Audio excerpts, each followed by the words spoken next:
All right, I think we're live. We are live. We are locked in. And finally, hold up. Make sure everything's not muted. Okay. And finally, after 2 years, we are out of green screen prison.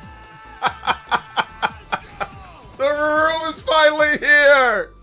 I read JoJo. all the stuff about Dispatch. I don't understand and have moved on to not caring. LOL. Also, Yakuza is now one of my favorite series. I can't think of another series where I have binged 3 games. Last thing, do you think FF7 Remake will be rare? I don't think FF7 Remake will be rare. Maybe the one like with the booster pack. But nah, I don't think it's gonna end up being rare. Yeah. So shout outs there, but hold on, let me turn on my fan. It's kind of warm in here. That's not a real fireplace, but it's still kind of warm. Like, yeah, finally. Shout outs to Justin with the JOJO. We're gonna play the JOJOs in just a bit. But yeah, man, like, you know, like I said, I didn't want to hype it up, overhype it, but it's really nice to not use a green screen. Like I said, it's really nice after 2 years, or almost 2 years, not quite 2 years, but like close to it. So I'm thank you guys for being patient. But yeah, it took me, like, I literally had like 3 or 4 separate room, like, we put up the room, then we tear it down. We put up the room, then we tear it down. Like, I did that like at least 3 or 4 times. My wife's not, my wife, she's chilling. But yeah, if she was here, she'd tell you how many times like we put up something, and then I was like, I don't like the design. I don't think it looks good, like for the size of the room and this and that. Like, I felt like I was trying to be like too much of like one of those weird Twitch streamers. So it's like, finally, after the last, last week, I was able to put it together, and then have it ready for this week. I had it ready at some point this week. Shout out to Justin though. Big love to the JoJo boys and girls. Let's go. So I'm glad. I'm glad that I'm able to get it put up. So yeah, man. Yeah, I think it's a nice background. It fits me. I mean, it's got some nice stuff. I went out and got some nice frames. Got some Metaphor Refantasio. There's Will. Got some Smash Brothers. Got some nice custom signs. Game room. You know, put up my nice. Like I said, I got my that thing. I got it buffered. And put together. Shout out to everybody giving some love here. Yo, let's go. HOYL crap. Yeah. Room looks amazing. Thank you. I like I said, my wife and I, we spent a lot of time getting certain, like I said, like, you can't tell, but like and shout outs to Lingering Will, because he helped out too with the room. But like I said, I actually did quite a bit. Like I said, we bought some really nice frames. We got a custom sign. I was gonna put my name, but I'm like, that looks corny. You guys know that I'm PlayerEssence, so I just put like, you know, game room, let's play. Put a little design in there. It lights up. I got some new lights that were better. I got some what is this? This is it's the not carbon fiber. It's the they're like wooden planks, but they're like acoustic wooden planks. So the sound quality should be better because it's not bouncing in terms of like the room. We got a little nice custom Triforce that lights up. I got another poster, but you can't see it behind me. I got a nice little wall plant, or like a plant right there too as well. And like I said, I got my shelving. It was kind of looking a little dusty, so I went and got it triple buffered. So we shined it, made it look super nice. It brings out like the rich like oak coloring, dark oak coloring. And then of course I put all my systems and whatever in the background. Just got some custom systems and stuff, and all that. So yeah, like I said, it took a little bit of time. Spent a little bit, but yeah, it was good. It's fun. Good stuff. Big love to Nate E with the 10, Jeffrey Tucker with the 20, Chalice DJ with the 49, Justin with the 3. Thank goodness Kirby is back. I had to bring the Kirby back. Out of everything, listen, also, Nahobino's back, but he's kind of off cam. But like, I'll figure out a way to get Nahobino, Nahobino just like chilling. We'll find out a way, but right now, like, the angle doesn't really support Nahobino being shown, but Kirby is back. Shout outs to Shamsa, the big Kirby's back. So yeah, so we're gonna talk about the dispatch situation. We're gonna talk about the Nintendo Switch 2 partner direct. I was wrong on that one. I was wrong. So we're gonna talk about that. We're gonna talk about everything that happened. I wanted to stream yesterday, guys, but I was tired. I woke up like at 4 a.m. so I was tired, and my wife was like, no, you need to take care of the boy. So I couldn't really do it. I was kind of like, all right, yeah, I got to take care of my boy, and I'm tired. I'm just going to rest and hang out with him, try to teach him how to talk and all that. So I was doing that yesterday after the stream. Shout out to Tommy Raiku Thank you once again for becoming a Jonin tier. Appreciate that, Tommy Raiku. You guys are out here. We've already got a 45 combo extension. So we are already going 45 minutes. Let's play the JoJo's and I'll get to you guys' notification. A lot of you guys are talking, so we're going to get to you guys' thoughts too. So we're going to get to that, guys. Don't worry. We're going to get to everything. I want to say shout outs to everyone though. I appreciate it. Let's play a JoJo or two. Let's play a JoJo here. Here we go. Wait, where is it at? Okay, there it is. All right, here we go. There we go. All right, yeah. Shout outs, guys. Appreciate Kirby, part of PlayerEssence in the play. Yes, you gotta have PlayerEssence, man. Taipei Game Show. Nice, let's go. Outcome isn't really surprising, to be honest. Which outcome? There's a lot of different outcomes that's happened over the last day or two.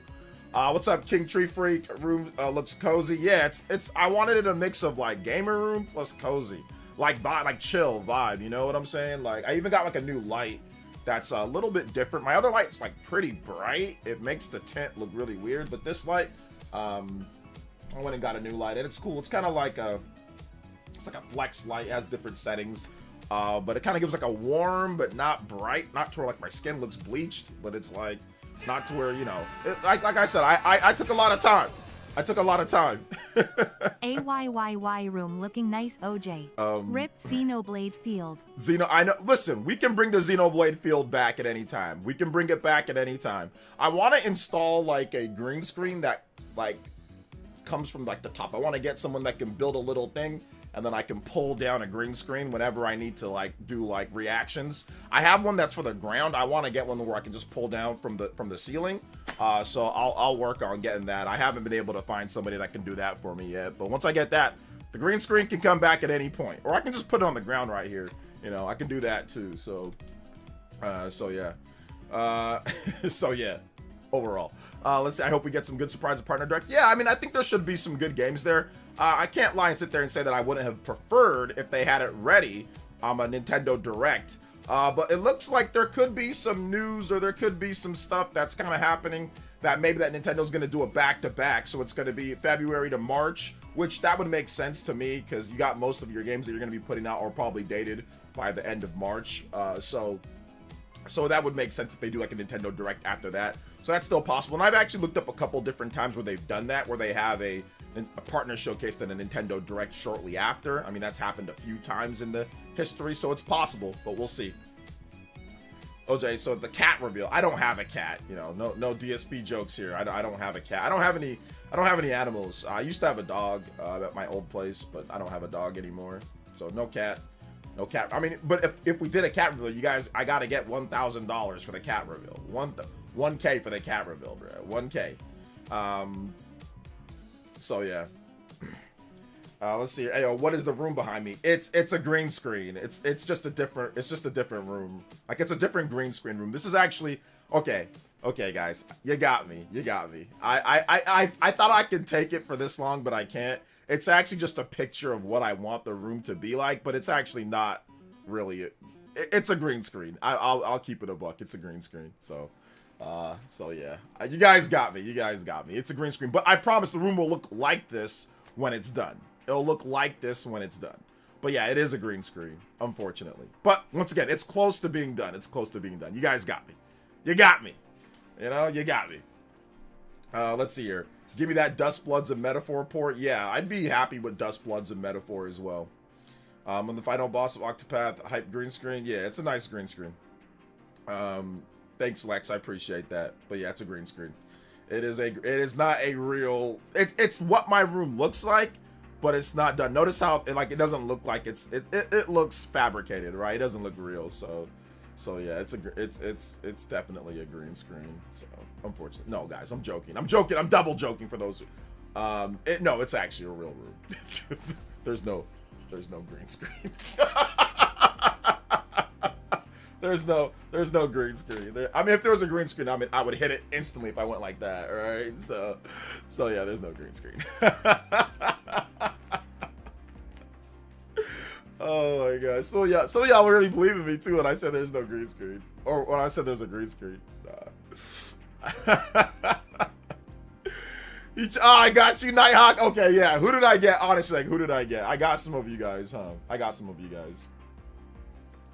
Let's see here. I think we might get those games. Pictured Bloodborne is just a joke about Dust Bloods. Maybe.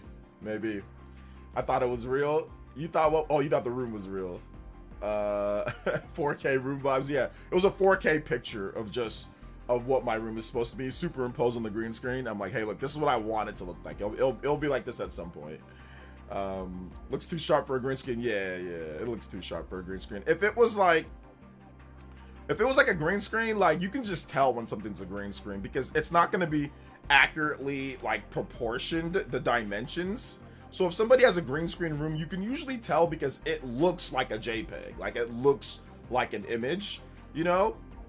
So that's kind of how you can tell if it's a green screen. Like when you see like dimensions, like you see this, it truly looks like it's actually like a real TV. And like you can see like dimensions and like sizes of things. Like you can see like the curvature of like the Kirby and like there's depth to things. That's how you can kind of tell that it's like, okay, yeah, it's not really a green screen because of like the little details. But yeah, the OLED PSP was a dead giveaway. The OLED PSP, well, it's not a, I don't think it's an OLED PSP. I think it's or is it an OLED PSP? Okay, it might be an OLED. I don't remember, but yeah. Well, it's not a PSP, it's a PS Vita. It's a PS Vita. It's not a PSP, it's a PS Vita. Let's see here. Crispy tofu with the dollar and Justin with the 3. Isn't really what I wanted, but at least there can be a lot more surprises than with Switch 1. I'm guessing Digimon will finally be announced. Yeah, I mean, once again, with this partner direct, I kind of take it back to 2013. And I'll get Crispy Tofu's dono notification. 2022, when everyone's like, oh man, a partner showcase. And then they revealed like Nier Automata, they revealed Persona 3, they like revealed all these really good games, and I was like, oh, never mind, hold up, that was actually lit. Recognize the headed Kirby. Hey, what's up, man? Also, we'll get that dono in just a bit. Crispy Tofu with the dog says, hey, OJ, awesome setup, man. Seriously, quick question. Do you think Final Fantasy 14 could show up at the direct, or is it too soon? It could show up because they've been teasing Final Fantasy 14 and saying they want Final Fantasy 14 for a long time. So it could. I mean, obviously not every single major game that's been rumored will show up at this one because they have to save some for the actual big Nintendo Directs. But yeah, we could see that. So yeah, we could for sure. I can see why people hated partner showcases during the Switch 1 era, but I think they can be really promising for Switch 2. Yeah, the partner showcases should be better for the Switch 2 era. The first one that we got earlier this year, I mean, it wasn't incredible, but Persona 3 Reload was there, and they also had Hyrule Warriors Age of Imprisonment. That was also there, but we already knew about that game. So there were a few good games at that last partner showcase. Also, big love to Shaw X with the big JoJo. Let me get this. Hold up, what is all this here? No. Okay, the be right back. Okay, yeah, the be right back. Hold up, let me just do this though, because it's this is just throwing me off. All right, hold up, JoJo friend, let's go, JoJo! Big $20 coming in from Shaw X, and he says, JoJo Friday peeps. What up, OJ? It's cold here in Charlotte, and it's expected to snow. Thankfully, this is my weekend off. Planning on finishing Digimon Time Story, quality JRPG with some shortcomings. Would recommend it though. Yeah, I'll pick it up once it comes to Switch 2. Then I'll go ahead and pick it up. I'll probably check it out then. I think maybe at this Nintendo Direct we'll see it, this partner showcase. Let's see here. But I think partner showcases will be more promising because the Switch 2 produced more graphical games that people are played but enjoyed. Yeah, I think the Switch 2 is just a more capable system, and you know that developers were on board from the beginning with Switch 2, so we could even get some new exclusives that are announced. You know, I don't know why Orbitals was announced at the what's it called? At the Game Awards. That should have been announced at a Nintendo Direct. It would have had 10 times more impact if it was announced at a Nintendo Direct. But whatever. But Orbitals should be there, so I think we could see other mid-range new games, new IPs, or new games just, you know, birth at these partner showcases. Once again, be nice if it was the big Nintendo Direct, which I do think is coming afterwards, but, you know, in the meantime, I'm interested in seeing what this could be, you know, what these games are gonna show up for at this event. All right, shout outs. Thank you so much to Chris the Shriner Dog with the $5. And he says, checking in from Kansas City, not trashing the 49ers, but screw RGT, but screw what RGT says, but go Hawks. beat the Pats. Much love from the Seattle local. I don't know what RGT said about, I don't, okay, what he said about the 49ers not winning. I mean, listen, the 49ers have not won in a long time. Like, I get what he's trying to say. I still rather be a 49er fan than a Giants fan. I don't care what anybody says. I still rather have those 5 titles, and actually, when you go into the season as a Niner fan, you expect that you have a chance to win. Most of the time with the Giants, especially for like the last decade, there's no shot that they even have a chance at winning or even making the playoffs. Even when they had Eli Manning and they made those 2 Super Bowls and they won it. Shout out to them. You got to give them congratulations. But they're usually ass. And they've been bad. Even when Eli Manning was there, they were bad multiple seasons, even with Eli. So you just kind of sometimes had like the fluke title, right? They got it. They got it 2 times, like a 5-year stretch or whatever. I got to give them credit for that. But they were trash a lot. Like, a lot of the time they were trash. And, me personally as a fan, I know that your team's not going to win the Super Bowl every single time, but I'd rather at least go into the season knowing that playoffs, Super Bowl is a thing and is possible, whereas the Giants usually go into every season thinking we're just going to suck or we're not even going to make the playoffs. And that's pretty much been what the Giants have been for like a decade now. They've just been bad, where they're just not good, and you know that they're probably not going to go to the playoffs. Not the case with the Niners. They've been pretty good over the last decade. Over the last 12 years. Like I said, 3 titles, 3-4 championships, but just haven't been able to win it yet. So hopefully they win it this upcoming year. Hopefully they can get a freaking wide receiver and win it. But yeah, I hope Seattle wins, man. If Seattle wins, that'll be great. That'll be great for the city of Seattle. I love Seattle as a city. I think it's great. Shaw X, you are now the Hokage and Stream Ninja. Anybody that's 20 or even, my man Shaw X at the board, and we are, oh my gosh, we are so close to the platinum 105 streak. Let's go, guys. 16 combos away. Big love, big love, big love. Let's see here. They were only 9-7, both titles. Yeah, that's what I'm saying. Like, they got real hot. But you know, you got to give credit where credit's due with the Giants. They did win those 2 titles over Tom Brady. You know, so you got to give them that. They did beat one of the greatest teams of all time. So Niners haven't been able to get the job done. They haven't been able to get the job done. They've been there 3 times in the past 14 years, and they have not won. They've almost won every one. They literally 1 play away from winning every. They could have had 8 titles by now, but it is, like I said, coulda, woulda, shoulda. You know, you gotta get it done.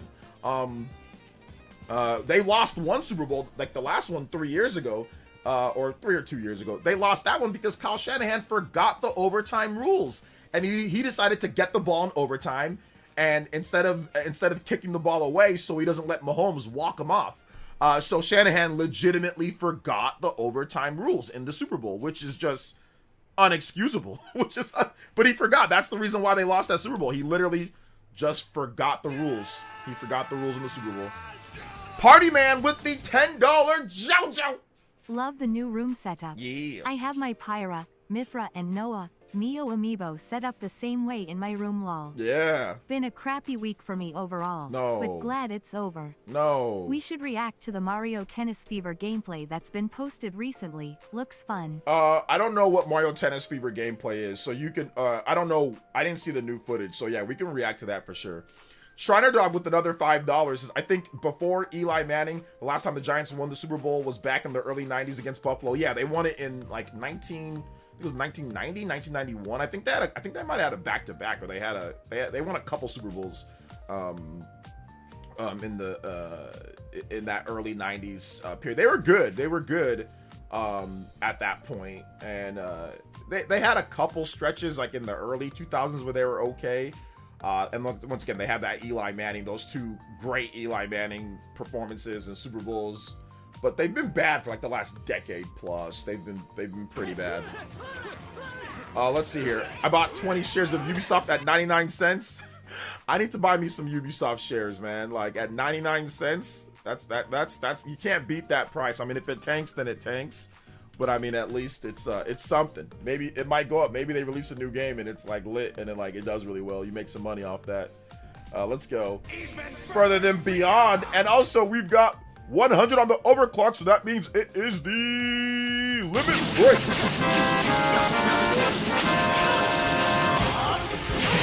Let's go, Michelle. Gotta get those, man. Gotta get those. Game Explain posted Mario Tennis gameplay today. Oh, Game Explain did? Okay. Game Explain posted some gameplay footage. All right, we'll check it out. Hearing today that WWE 2K26 on Switch 2 will come same day as other platforms with crossplay is enough for me to buy it on Switch 2 and not PS5 this time. Yeah, I mean, like, you just needed some time for the developers to get caught up because the Switch 2 came out in, like, the middle of the generation. So everything is not going to be, obviously, everything wasn't going to be day and date. But yeah, they're catching up. They're going to have more day and date games for sure. Let's go. Blaze Blue and Trophy Effect demo available. Yeah, I think that came out a bit ago, so that's good. Why did Eli Manning look constantly confused? I think that's just his I think that's just his demeanor is just kind of like that. He looked like that in college too. 10-cent purchase pending. Yeah, 10-cent purchase pending. Indeed bearing Switch 2 buyer's remorse. Diagnostic. Oh wait, to Dane. Where's Dane? I don't know what Dane said. Let's see here. You were cooking until the end.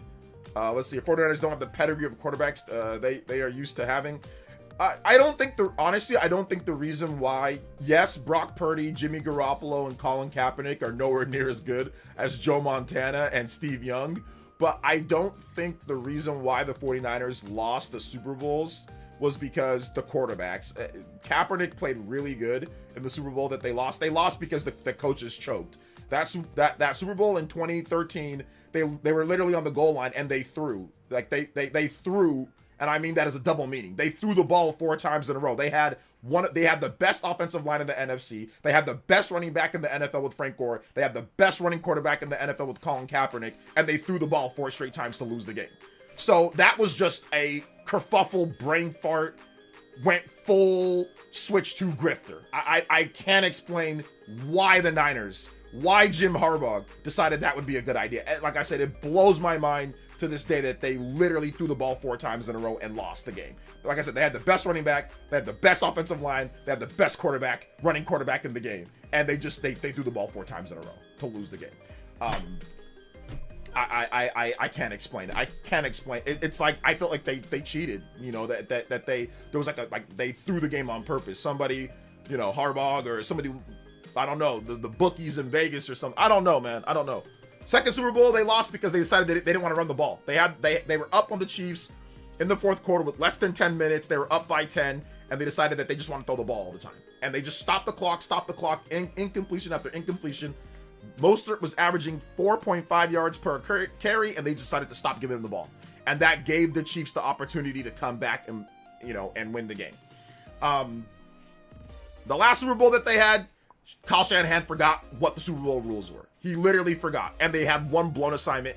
They had Brandon Ayuk open in the back of the end zone in overtime. He was wide open. They blew an assignment and let their best defensive player, Chris Jones, run right into Brock Purdy. Brock Purdy had no time because they literally let the Chiefs' best defensive player untouched to the quarterback. Brock Purdy has to throw the ball away. Doesn't have time, but Brandon Ayuk is wide open in the back of the end zone. It would have been an easy touchdown. And once again, he also forgot the overtime rules. They took the ball first. When you're in overtime, you don't take the ball first. You let the other team take the ball. Because then, if the team scores a touchdown, then you know what you have to do. It changes your play calling. But if the team scores a field goal, okay, then you know what you need to, you know what I'm saying? Like, you know exactly what it is to win the game or not. For some stupid reason, the Niners decided to take the ball first. That gives Mahomes okay, look, we can tie it up, or we can win the game with a touchdown. So it gives them better play call. Like, it affects your play calling. So it's just 3 separate chokes, 3 separate major chokes. In 3 Super Bowls. You know, like I said, I can't explain it, but it's just choking. Just straight up choke. Anyway, let's see here. Dawson with the what's it called? With the 70 months of Joe Ninja said, Ad Hoc said in a recent update that they're working on a solution. Yeah, damn right they're working on a solution. Because Ad Hoc, listen guys, with the Nintendo censorship stuff, I was wrong. I was also wrong on that, which I'm going to have a full video now that we've gotten statements from both Nintendo and Ad Hoc. We've gotten information that's came out. Ad Hoc did not, it seems like Ad Hoc did not want to pay for certification for all regions. They wanted to just have the region that was accepted, which was Japan, and then just have that one region, Japan's, for everything. I think that's what happened there. That's what it seems like. Because Nintendo said that they didn't alter anything yeah, you have to adhere to certain content guidelines. Duh. I mean, every company has that. You can't just do whatever you want on any system. So like I said, there's an AO rating. You have the ESRB, you have Nintendo. Like there's certain things that you have to go through. But nudity's never been one thing that Nintendo's like, oh no, you can't have that. We're gonna censor that for you. Like at least modern Nintendo. So ad hoc, they essentially they put out one version of the game. That's what they did, which is the Japanese version, which needed to be censored. So that's what happened. Roger with the $2 says, great new setup. I have that same Kirby plush. Hey, let's go. Let's see here. Chrono Rig with the $5 says, it makes so much more sense now about the whole dispatch situation. I just wish the developer didn't wait till today to give an explanation. I mean, like, dispatch just launched, so I mean, sometimes it takes a little bit of time. You have to go through like the right channels. You have to make sure that you're not saying something that's going to be like end up being wrong. So like, I know a lot of people are saying, give us an update. We need, like, it's like, no, when you work for a company, Chrono Rig, the last thing that you want to do is rush out to say something. Like, you want to make sure that you get everything right and you have a solution ready to go, or you have something that you can tell people to ensure them that this purchase is good and you're wrongdoing. So I don't think rushing out to make a statement is a good idea. Like, take some time, gather yourself, get all the information, potentially even talk to Nintendo in the meantime, right? And get something to where you can say, hey, we're working on a solution. Don't just rush out to say something. So as somebody who's worked for a big company, that's the last thing that you need to do, is trying to rush out to make statements. Wait till you have all the information to where everything is there to, like, so you can move forward. So that would be my advice. I don't recommend any company, whenever there's a controversy, don't rush out to say something. Wait a little bit of time, wait, gather, get more information, see what you're gonna do, and then come out with the statement once you know everything, you know? So I think that it was a good job that they waited, overall. Yeah, they explain why they waited in their explanation. So like rushing out responses because people are angry, that's usually never the best idea. Ask Lucari. For anybody who knows about the Lucari situation. Rushing out, making excuses and trying to defend yourself when you know good and well there's a problem is probably not a good idea. It's probably just good to go dark just for a bit, gather information, and do what you need to do. So yeah, but this is also why I don't pre-order games. Wait till they're released to make my own decisions. Yep, another reason why. Another reason why as well. I was wrong, shocked face. Yeah, just been chilling and helping friend move new place. Okay, you're talking to him. I guess ad hoc just didn't want to go through the ratings process again for uncensored version. I think there was something along the lines of that. Yeah, I don't know why something along the lines of that. But yeah, I don't think Nintendo. It doesn't seem like Nintendo censored it. Nintendo put out a statement themselves saying, "Yo, like we didn't censor it. I mean, yeah, we got guidelines, but we didn't censor it." So, I mean, and people were like blaming Devin Pritchard. They're like, "Oh, look, she's instantly takes over," and they censored dispatch, and they added non-binary to Tomodachi Life. I'm like, these people are complete idiots. These people are like complete morons. Like, games take years to make. She didn't press a censor button as soon as she became president in January. That's insane. This would already have been under what Doug Bowser was doing, whatever processes they have there, you know? I thought ad hoc blamed Nintendo initially. You can blame it. Here's the thing, it's a double thing. It's Nintendo and it's ad hoc. It's actually both of them, because one, yes, Nintendo's certification process is something to where it might be not as easy. Like, you gotta put the different certifications, it's harder, you gotta pay more for the US, and like, so yeah, like, that is a thing that maybe is not part of PlayStation. But once again, it does seem like they didn't have two certs ready, like CD Projekt Red did for for Cyberpunk. So you can kind of blame both of them, but Nintendo didn't actually physically censor the game. That's what Nintendo was trying to say. Hey, we didn't do that, you know. So yeah, I'm guessing. It costs more money. I'm guessing it's thousands of dollars to censor or to put in a cert. So I'm guessing that they're just like, hey, look, we can just do this one version.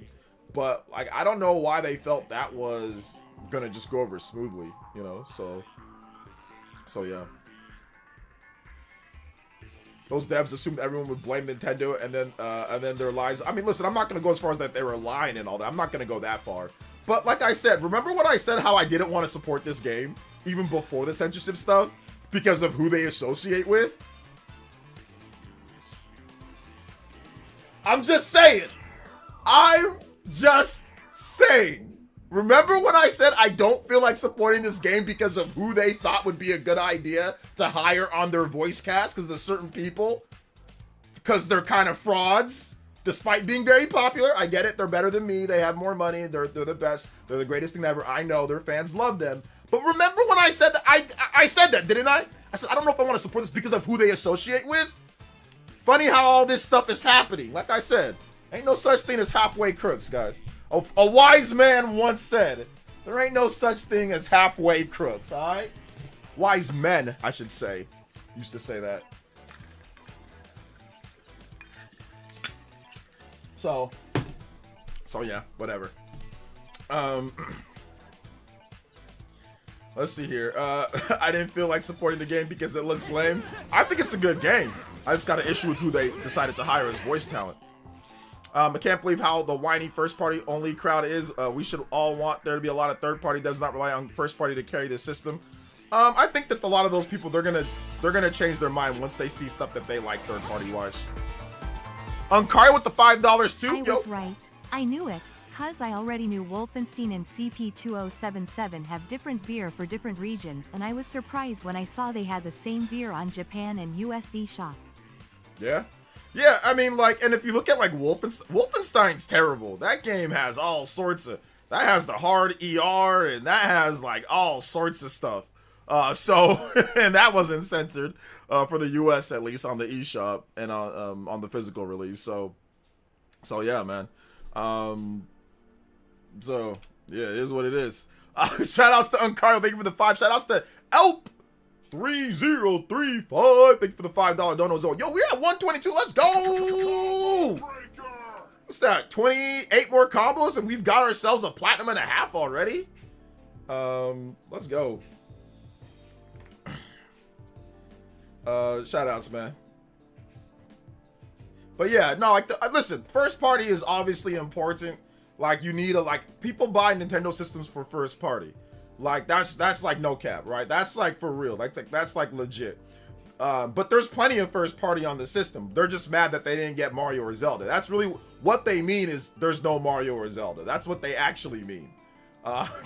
So y'all gotta realize that. It's not that, oh man, not enough first party. Hell, we're getting a first party game that Mario Tennis is coming out. Pocopia is coming out. There's plenty of first party games. You know, there's already, there's Yoshi and the Mysterious Book. There's a bunch of first party games that are coming out. We got the Mario Wonder Switch 2 update.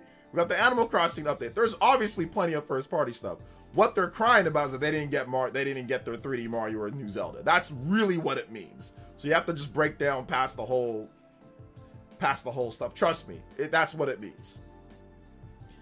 Which we'll get eventually. We'll get our new Zelda game. We'll get our new Mario game. You know, whatever, right? So that's what they mean. I think Dispatch gameplay is mobile phone resource management quality. It doesn't do anything for me. Yeah, it's more about the story. The gameplay isn't really much. It's more about the story, really. Shout outs to Uncario. Shout outs to Elp. Appreciate you guys, man. I've seen people say that's because of cartoonish, but South Park, all kinds of things in it. Nah, it's not because of cartoonish. Nah, I don't think it's because of that. For the Japanese version, Dispatch on PS5 was censored similar to the Switch version. Switch global version. Well, yeah, because Japan has their own rating. Japan doesn't allow nudity like that in games. So intense violence and nudity are not allowed in Japan like that. It needs to be censored. Like, for example, No More Heroes, they turn the blood to, like, instead of it being red, it's black. Mortal Kombat's not even allowed to release in Japan. It won't get an official rating because it'd be like their version of AO, or so it's essentially banned. So a lot of, like, if your game is really violent, or if your game has too many like nudity or sexual, like heavy intense sexual themes, it's just going to be censored, or it's just not going to allow to be released. So you also got to keep that in mind with Japan. So yeah. Yeah, also we got Fire Emblem Fortune's Weave as well. So we already got multiple new first-party games that are this year that have already been, like I said, Mario Tennis, Pocopia, Fire Emblem, Yoshi the Mysterious Book. Those are 4 brand new games, not ports or remasters, but brand new games. So we've got first-party for this year. It's there, but the thing about it is that it's not what they want, which is Mario and Zelda. So yeah. Thank you, Final fan. Let's see, they should give us Wind Waker HD. I'll just be cool with that. I mean, we might get that too. Nintendo fans are the most entitled. To a degree, yeah. Let's see, I'm one of the few people happy about this. I don't want to buy any more $70 Nintendo right now. I mean, third-party games are $70 too, so you'll be spending $70 on brand new third-party games as well. But yeah, I'm glad that we have a little bit of a break, although Mario Tennis is coming out very soon here. And I'm looking at Pocopia, and I thought I wasn't gonna get it, but it's actually looking better and better. Like now that I actually took some time to look at the game. But once again, I'm not sold on it yet. So Cyberpunk didn't release in Japan. It did. It got censored. Cyberpunk is censored in Japan. Let's see here. OJ, do you think we'll see something new from Platinum? Bayonetta 4, Astral Chain 2. I think we'll get something from Platinum. I definitely think that Platinum could show up at the Nintendo Direct Partner Showcase. I'm not sure if it's going to be, I'm not sure if it's going to be the, I don't know if it's going to be at this one, but I think they'll show up sometime this year. Yeah. Final Fantasy 7. Final Fantasy 7 Rebirth. Yeah, Rebirth. I don't know if it's going to be announced at this show, but yeah, we could see it. Man, imagine seeing Sekiro on the go. Sekiro? I mean, Sekiro, I think, does Microsoft now own the rights to that? Who owns the rights to that game? Wasn't that Activision that published that game? Justin with the 3! Just a thought, but do you think they should have just not released Dispatch in Japan? Also, Grid Legends is a great racing game, especially with a GameCube controller. No, I think that they definitely should have released it in Japan because sales, because money. I think that there's a market for that type of game in Japan that it could do decent. Like it can probably sell like 100,000 units or so. Like it can actually make them money. So I don't think that they should have not released it in Japan. But I do think that they should have thought this one out a little bit better. Cyberpunk is censored enough to pass the Ciro's Z rating in Japan, so is Wolfenstein and other games. Yep. I'm late. Who we roasting? We're not roasting anybody. Exactly. Don't understand why everyone complains about $70 Nintendo games. It's the industry standard for AAA. Yeah, I mean, you're gonna be paying $70 for like if you want a good third-party game too, you're gonna be paying $70 for that. Unless it's like an old port. Old ports, yeah, you're probably not gonna be paying $70 for those. But brand new third-party games that come out, I mean, like you want Resident Evil Requiem on the Switch 2? Yeah, that'll be $70. You want Monster Hunter, I think even Monster Hunter Stories 3, that's also $70. You want, most of these games are going to be $70. Now, some of them are going to be cheaper. But yeah, a lot of them are going to be $70 for like the big third-party games, that are coming out, AAA games. Let's see here. My problem is that our Nintendo YouTubers should know by now how Nintendo works. Are you talking about like the dispatch thing, Chrono Rig, or something else? Uncario with another $3 dono. Yo, let's go, Uncario. Hey. Kirby is back in the background. Yes, sir. Fire. Listen. We had to bring Kirby back. We had to bring Kirby back in the background because it was just something that we needed to do. It needed to be done, and it was done. It needed to be done, and it was done. So we got it done. Shout outs, guys. Yeah, Kirby's back, baby. It's good. What do you think we'll get new GameCube soon? New GameCube games? Maybe. We'll see. Sekiro runs really well on the deck, but I would rebuy it on Switch too. Nice. Sekiro can be so frustrating yet addicting. I remember watching Maximilian Dude like be stuck at like one boss, like near the waterfall or whatever, for like a whole stream. And I was like, this game seems crazy. So yeah. We'll talk about Nintendo Directs. Oh, Nintendo. I mean, yeah, Nintendo fans are never going to, like, listen, you got to remember, a lot of Nintendo fans, they forget what happened yesterday or the year before. They're just looking at, a lot of Nintendo fans live like day to day. It's like, is Mario here? Is Mario here? Is Mario here? And they'll ask that question every single day till it shows up. Is Zelda here? Is Zelda here? Is Zelda here? Like, they don't remember a lot of them don't remember anything or just don't care to remember. They just want what they want, and that's how fans are. So, yeah. Let's see. Balance restored to the universe. Yeah. I know it's ways off, but I'm looking forward to the next 3D Kirby. I love Forgotten Land. We'll see about that, Rags. Is that an actual fireplace? Yes, it's an actual fireplace. It's a real fireplace. Hold up. Yeah, let me burn my hand real quick. Oh! Ooh! Ooh, that's too... Can't get too close. Can't get too close. It's kind of hot. Yeah, man. Real fireplace, bro. It keeps me warm, though. Keeps me warm. I'll keep it a buck. Keeps me warm, man. Keeps me real warm. Oh, man. Be Sekiro, and I'm super proud of it. Hey, there you go, Lando. I'm curious if there's going to be any surprising third-party announcements, Chrono Trigger or Skies of Arcadia. Man, that would be the dream. I would love for that to happen. I would love for that to happen. I would love for it to happen. But I don't know if it will. But we'll see. I'm curious if there's, let's see, there's more Mario and Zelda fans than general Nintendo fans. I don't know. We'll see. People legit have short-term memory. Yeah, people do. But like I said, we'll see what happens, you know. What's up with this new setup? Looks nice. Thank you, Epic Globster. I'm glad that you like it. Let's see here. Shot X with the $5 dono says Sword Saint Ishin. Greatest final boss fight. I said it. Sword Saint Ishin. I don't know what that is. But I do know that you are extending your Hokage lead to 25. Anybody does 25 more, you can be my man. Show X. Yo, thank you guys for the support, man. I appreciate it. Lego. Appreciate that. Or wait a minute, hold up. Let me see. Justin actually might be. Let me double check. I lost track. My bad, Justin. 10, 3, 2. Okay, no, never mind. Okay, yeah. Almost close. What's up, Eye of Thundera? If I haven't said what up to you, make sure you say what up in the chat. What's up, Anthony? Yes, a nice toasty fireplace right next to my PC. Cook it. Cook it, baby. Cook it. Isn't it Sekiro? Isn't what Sekiro? Oh, Sword Saint is from Sekiro. Oh, Sword Saint. Okay, gotcha. Okay, yeah. Where's the Monado? Where's this the Spiraling Field of Bionis? I decided to finally go home and stream. I've been streaming from the field for like forever, so I was like, man, I need to go home. I need to actually go home and, you know, and just I need to go home. I need to go home and really just stream from home. So that's what I decided to do. I finally decided to get back, and when I did, my wife had this room waiting for me. She's been waiting for so long. And she's like, all right, you're finally back. So there we go, man. I got back, and that's what I did. The blue Vita looks nice here. It's a nice Vita.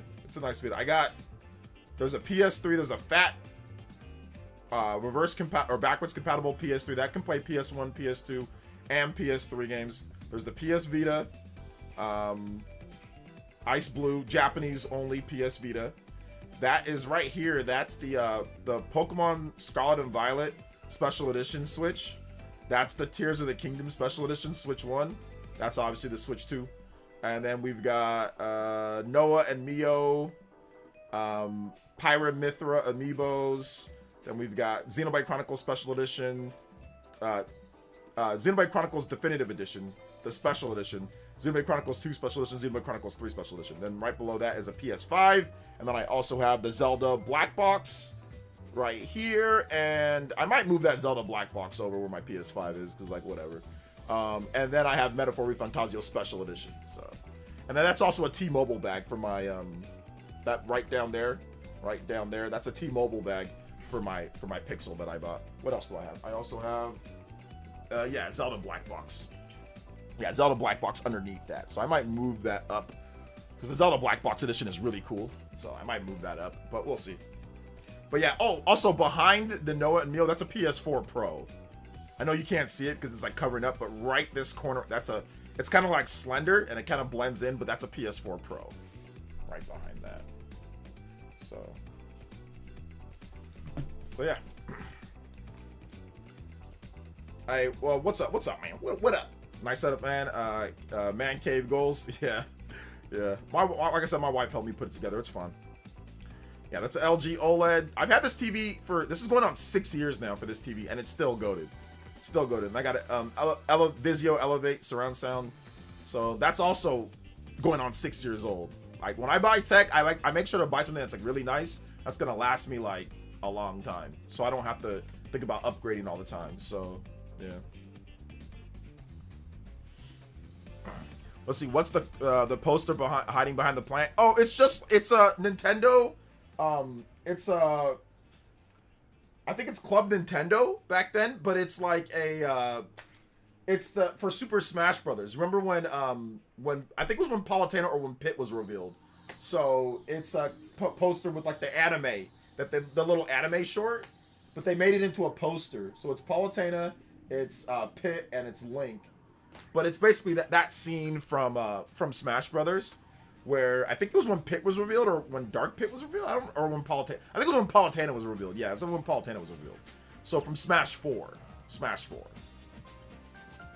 So yeah, pretty cool. Custom game room sign, Smash Brothers poster, Ultimate. That's like my favorite game. That's like my favorite game. One of my favorite games. Metaphor Refantazio.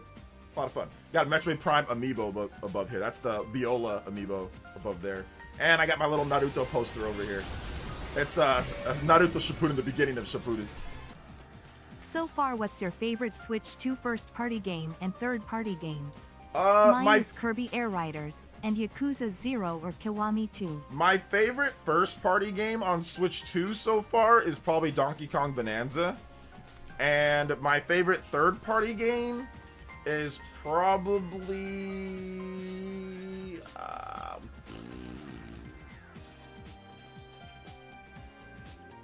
what's my favorite third-party game? I don't know what my favorite third-party game is. I'm not exactly sure. Give me some of the best ones, and I'll go. Let me go on. I played a lot of them, but I just can't recall anything off the top of my head. Like, there's a lot of good third-party games, but I can't recall like which one's my favorite right now. So give me 1 second. Give me 1 second, and I can look. Best. I'll look over all the different. Trails in the Sky definitely is one of them. Trails in the Sky for sure. Hades 2, Trails in the Sky. Let's see. So yeah, Hades 2, Trails in the Sky.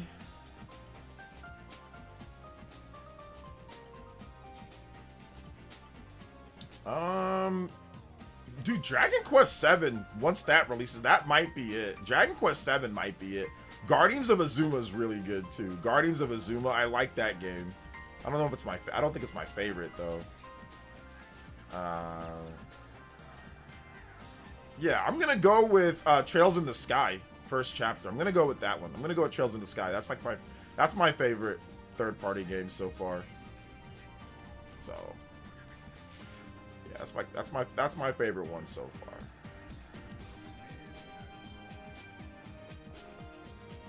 So yeah. FF7 Remake. I have not played enough of FF7 Remake. Like, I mean, I've already beat the game on PlayStation, but I need to play it more on Switch 2. That's a really good game. That might be too once I played through it all on Switch 2. Favorite first party is Kirby. Third party is Dragon Quest 1 and 2. Yeah. Hey, what's up, Felipe? Do you enjoy competitive Pokemon? I used to play competitive Pokemon. I don't play it as much anymore, but I need to. But no, I don't play it as much, but I do like it. I do like it. People are speculating we'll get a partner and then a general direct combo like we did in July, September. I find that highly unlikely. I mean, it's definitely possible that they do that, but we'll see. My favorite first-party game is Donkey Kong, and I haven't played third-party games. Sorry. You haven't played any third-party games? I need to drop. All right, take it easy, Zombie Tech Pat. Thanks for coming out to the stream, brother. Silk Song, easily the best third-party game on the Switch 2, in my opinion. It's not even close for me, but my opinion, yeah. Like, Silk Song's great, but it's just, yeah, I don't know. Yeah, it's cool. It's good, for sure. Let's see, General Partner Direct just 4 more days, guys. Well, we already got the reveal of that. They've already leaked it. It's a partner showcase because Nate the Hate and Gaming Explain both said that, so it's partner. Let's see here. Kirby Air Riders and FF7. Those are 2 really good games. Yeah, those are 2 really good ones. Pokemon Champions may be the time to get back into competitive. It might be. I just don't have the time. Really, it's the time for competitive. The reason why I don't play a ton of competitive games anymore is a lot of it is because the time it takes to get into those games, you know. So that's the reason why I don't play them as much. But yeah, definitely good games though. A lot of good games. Overall. So yeah. They did directs back to back in weeks last year. They did a little bit of a different circumstance because of, you know, the Switch 2 launching. But yeah, Nintendo could absolutely do like a direct, you know, this month and then have another direct next month. Or sorry, let's just say we're in February. So yeah, this month and then have another direct in March. Or even April. That's not out of the realm of possibility. I mean, I think that's actually even more likely that they do something like that. But like I said, we'll see. Let's see here. Competitive Pokemon takes a lot of time for sure. Yeah, it really does, man. It really does. WWE 2K26 is going to be 92 gigabytes on Switch 2. Damn. I mean, yeah, it's going to be the same quality as the PS5 and Xbox Series version, so it's going to be a high install file size for a lot of them. The ones that want to keep it as close in parity. Now, some developers are able to knock things down, but also obviously the quality of those ports are going to be down. But they want to get WWE that's as close as possible to the PS5 and Xbox Series version, so that's why I have that file size. I think we might get Dustbloods, the mini direct, at some point. I think Dustbloods could, Super Power Man, I think Dustbloods could show up at this next week's Nintendo Direct Partner Showcase. Like, it can show up there. I wouldn't be surprised if it does. I do think that Nintendo does need to have some good third-party games here. I think they need to be much better than the third-party lineup that they had at the last Partner Showcase. Back, I think it was in July of last year. So I think that they need to definitely have, you know, more than that.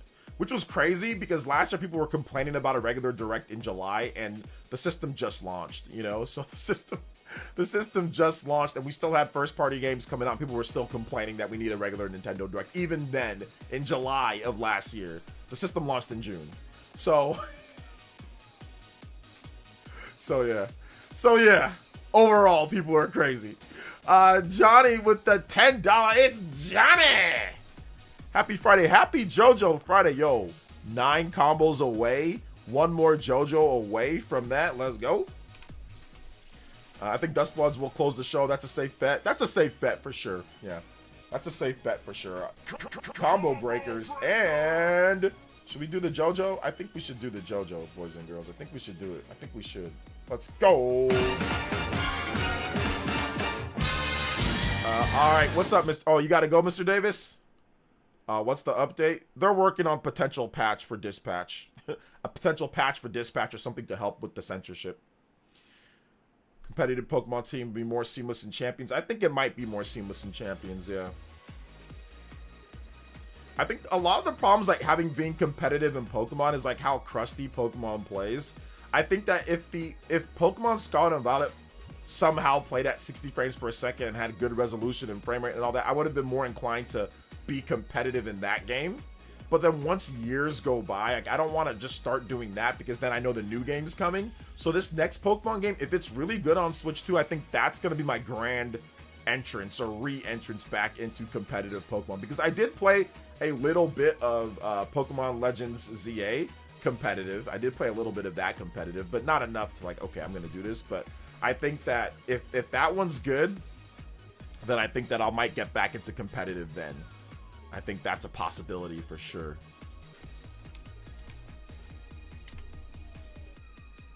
July one was pretty good from what I remember. 2 people love to complain. The July one was okay. It wasn't that great. It was just all right. Like it had some. It had Hyrule Warriors. I mean, it had Persona 3. It had The Adventures of Elliot. It had Octopath Traveler 0. So it was good. It just wasn't incredible. You know, they ended it out on 2 HD 2D games, which some people didn't like that. So if you have a mix, like if they bring, like, let's just say Chrono Trigger to this one, Or if they bring like, you know, Terranigma, maybe they have like another HD 2D game, they give us a release date for Adventures of Elliot. I think that's a possibility. Maybe a new demo that transfers over to the main game. We get Dustbloods, we get that. We get probably like a few, like, you know, maybe like one of these games, like either Monster Hunter Wilds, Expedition 33, you know, something like along the lines of that. You know, I think it'll be an okay show. EA stopping Apex support on Switch 1 in August. A lot of Japanese people will be mad because the game is so famous there, even on Switch 1. Nobody's playing that game on Switch 1, bro. So I don't think people are gonna be mad. Get a Switch 2. So I don't think there's a ton of people playing Apex Legends on Switch 1, and I don't think there is on Japan. I don't think so. So let's see here. So yeah, well, let's assume what's the Pokemon leak about? Basically, we're gonna have a Pokemon Presents. Probably the new gen Pokemon on February 27th at 6 a.m. That is the leak. With Platinum's issues and Nintendo owning the IP, could Monolith Soft do an Astral Chain sequel? No, Monolith Soft doesn't make games like Astral Chain. No. Let's see here.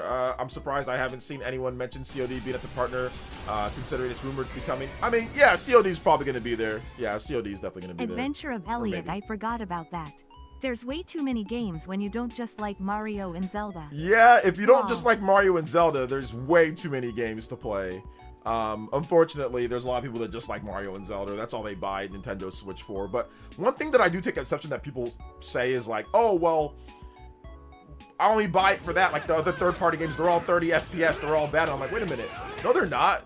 If you have like Dragon Quest, or if you're talking about these other, so a lot of these games are in 60 FPS. A lot of these like Trails in the Sky, Hades, a lot of these third-party games are in 60 FPS. So it's not all 30 FPS. Everything's, I get it. There are some big ones that are at 30, but not everything. Not everything is 30. The Yakuza, I think the Yakuza 0, are those at 30 or are those at 60? I know 0's at 60, but I don't know about the other ones. Gale Man, is it Gale? I don't know how to say your name. Gale Team? Oh, is it Galacta-Team?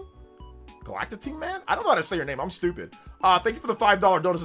Mrs. Essence is ever looking to have another son. Have her hit me up. I'm defeated. Oh, okay. What? That is crazy. I appreciate the dono, though. If you're going to troll me, at least drop a dono. But hey, man, listen. Here's the problem with Mrs. Essence. You know what I'm saying? Here's the problem with Mrs. Essence. Mrs. Essence would never, ever go for a bum. You know what I'm saying? Never, ever go for a bum. And unfortunately, Galactic dude, you're a bum. So, unfortunately, you're a bum. So, it's very unfortunate. So, yeah, I mean, if she's going to go for somebody else, I'd tell her to go for like an NBA player. Go for somebody like super rich and famous and all that, and just let me get some kickbacks from that. But bums? No, she doesn't go for those. So yeah, I appreciate that though. Thank you though for the $5 support, man. I appreciate it. Let's see here. Completely out of pocket. Nah, he's, like I said, he's just lonely. It's okay. Let's see here. So tired of 30 or 60 FPS. Comes down to the individual. I think that the game runs well. Yeah. Yep. Yakuza 0 and Kiwami 1 are 60, Kiwami 2 is 30 because it's on the new Dragon engine. They need to get that to 60. I don't care if it's a new Dragon engine or not. Those games were like on PS4, weren't they? Some of those games? So I don't care about the new Dragon engine. Those games need to be at 60, in my opinion. Let's see here.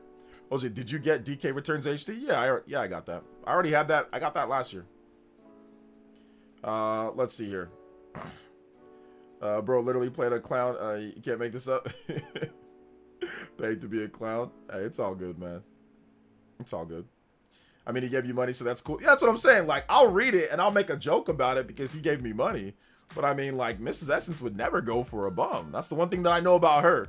That she would never go for a bum. And anybody that's willing to say something like that is a bum. So you're gonna have to try your luck with someone else. You know, probably somebody else at your level, you know. Listen, in Los Angeles, there's a place called Skid Row. A lot of ladies and people there. That might be your spot to get someone, Galactic dude. That might be your spot to get someone. Try Skid Row. Try Skid Row. That place, that's probably more your level, your lifestyle. So the DK update is free. Yeah. What's up, Nick93? Welcome. One game I think would be incredible on Switch 2, No Rest for the Wicked. I've been playing it in early access and legit might be the most slept on game. I've heard a lot about that game. People talk about it on Twitter, the Thomas Smasher guy, because they did Ori and the Blind Forest. Might check that game out. I've seen Nash Weedle's latest tweet with the whole Nintendo Direct stuff. Yes, I've seen it. I'll probably make a video on it tomorrow. Broads Gamer with the 10 says, we do not disrespect Mrs. Essence around these parts. Hey, look, man, Mrs. Essence, she's a trooper. She can take it. I can take it. It's no big deal. And like I said, he dropped a dono for it, so, you know, it's all good. And like I said, she wouldn't go for a bum. Dude's a bum, so it don't really matter. Let's see here. Thank you for the 10, though. I appreciate that. Shout outs, man. Yeah, no, respect Mrs. Essence, man. And by the way, before I started the stream, she was cooking, and it was absolutely, it smelled incredible. It was delicious. She made some potatoes, home cut potatoes, Trader Joe's. We made chicken. It's gonna be a feast, you know, when I'm done with this piece. You know what I'm saying? So I'm excited. Platinum and a half though. Let's go. Combo breaks too. Lego. Thank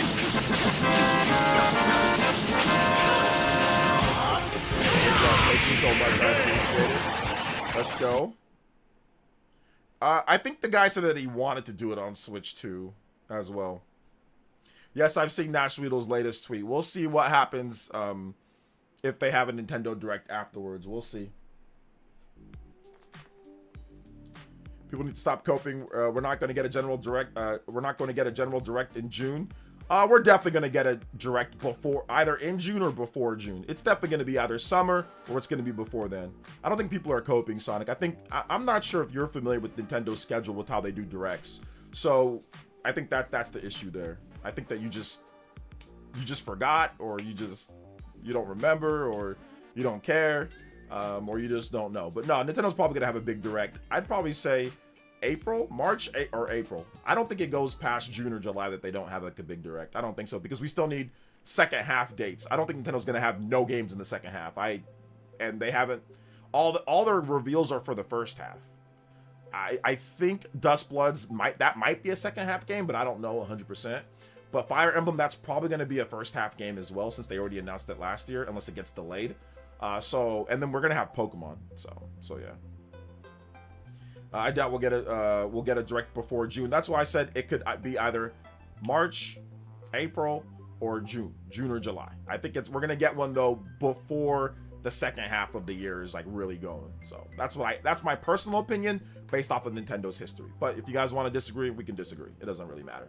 We'll see what they do. Let's see here. All Tomodachi Life Direct did was make me think, okay, cool for those fans, but what the hell is Rhythm Heaven Groove coming?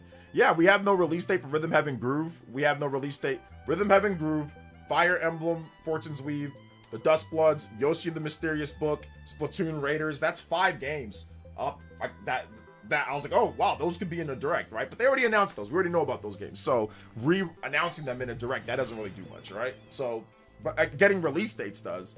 And showing no new footage does. So we'll see when they talk about those. Or they could just talk about them on Twitter or whatever. Who knows? Hey, what's up? I can't read your name, but what's up, man? Welcome. I think it's like Japanese or Chinese characters. Let's see here. We don't know release dates past April. Yeah. Let's see here. It would be sad if Dustbloods is a fall-winter game. I don't think it is. But I mean, if it is, then it is. I mean, From Software, they need as much time to optimize as possible. So, like, if they have to take more time to optimize and get it right, let them take that time. Shout outs to Joe. Thank you for the subscription too, man. I appreciate that. He said we were going to get one in June. Who said we're going to get one in June? I think Nintendo's strategy moving forward might be to get consistent engagement every week like they did in January, and have 2 main directs in March, April, and September. Okay, yeah, that could be it too. That could be it as well.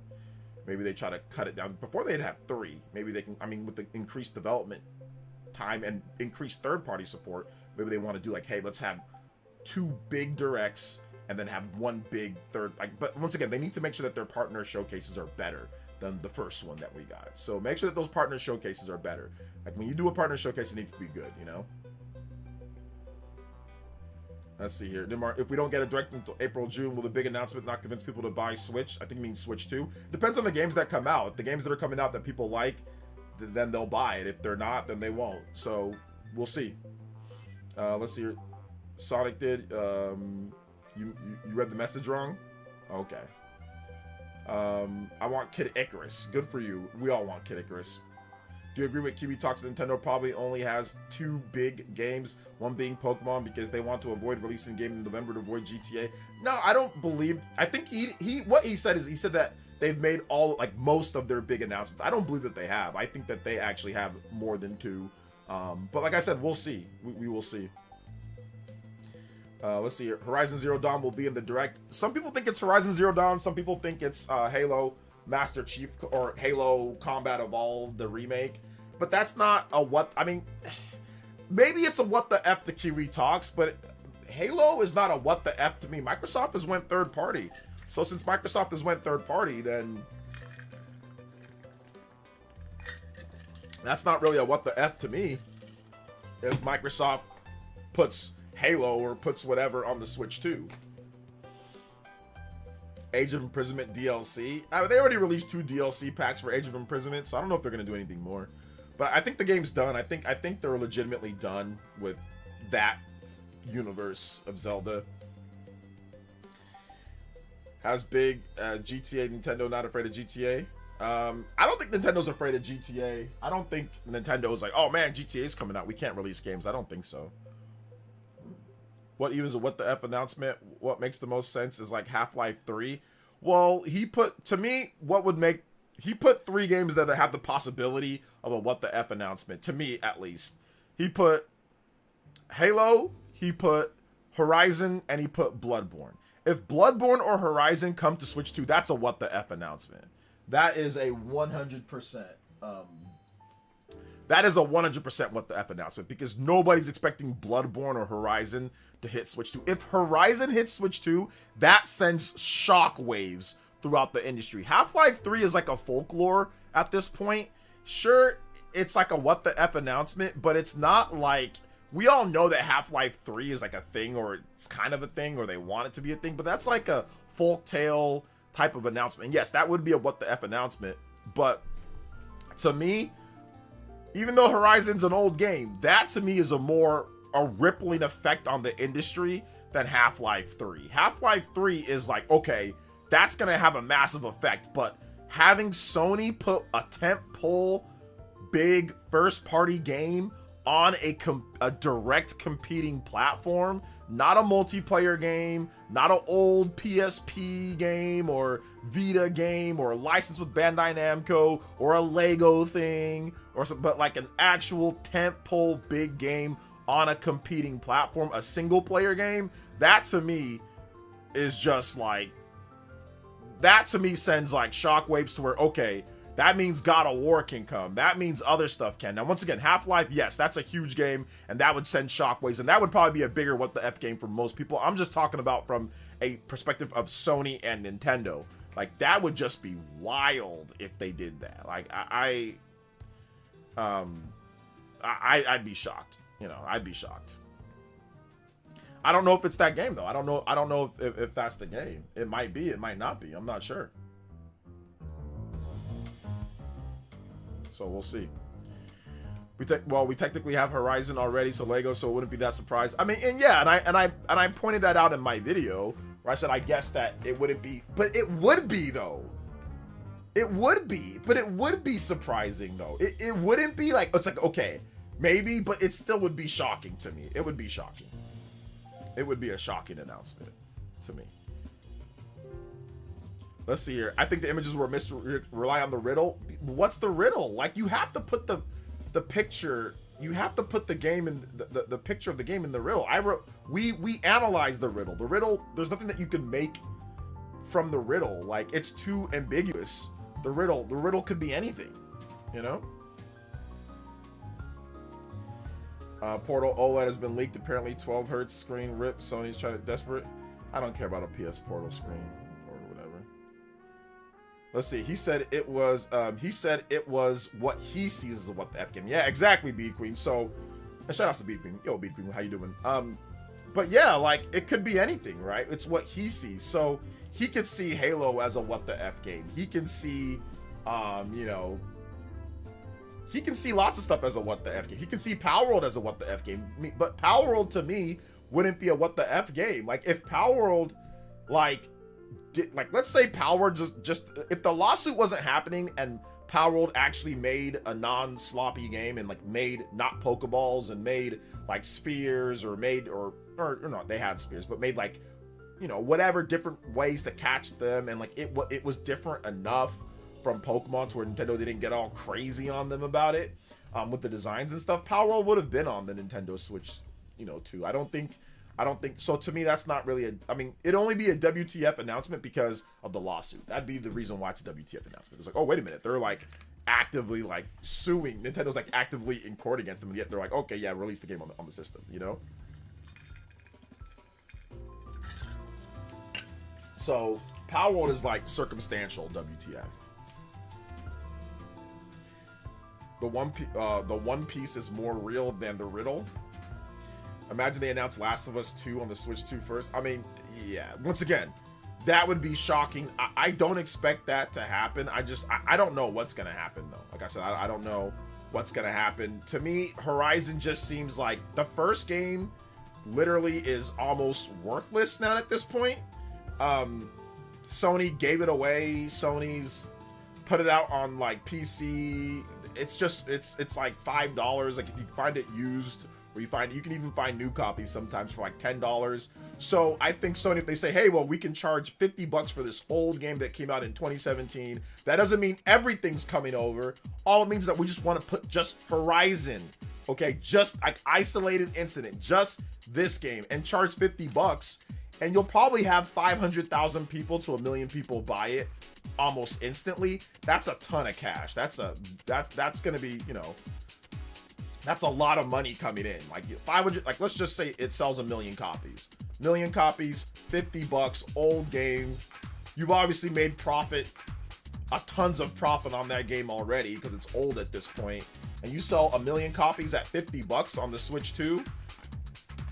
I mean, that's a lot of money for doing almost nothing, you know? So I think that's one of the reasons why I think that maybe that's it. If that's like, that to me is a WTF game. Because I wouldn't expect, yes, I know Lego Horizon's there, but a tentpole Sony franchise, I said that's not happening. I was like, yeah, that's not happening. You know, so that's what my WTF game would be that. Everything else on that list that he had, I mean, Bloodborne is a WTF game too, but like, I just don't feel like why would they do Bloodborne, you know? So the last track was Mewmore Lake Valor from Pokemon Diamond and Pearl.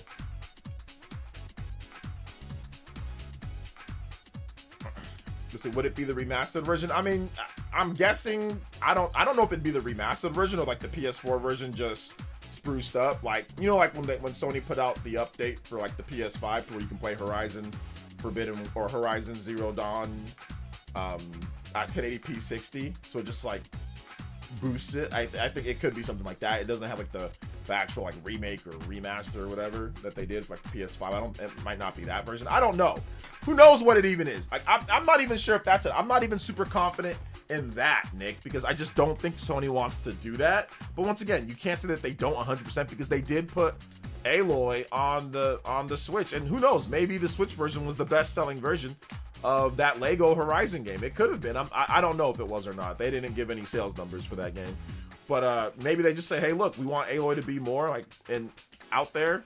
Maybe Aloy becomes a multi-platform franchise. I don't know. They made a ton of money off the game on the PC platform. Like, they put it out on PC and it sold great.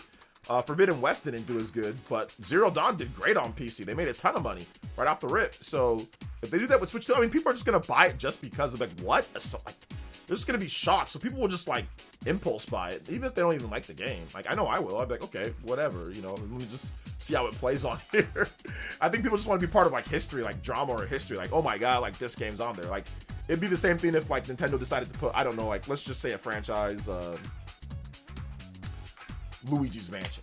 Let's just say they decided to put Luigi's Mansion on PS5.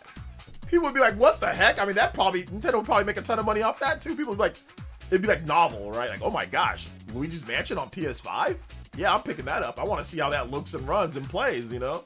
So, I mean, that'd probably be pretty crazy, though, to be honest. That'd probably be pretty crazy, though, to be honest. Oh, man. That'd be pretty wild if they did that. But yeah.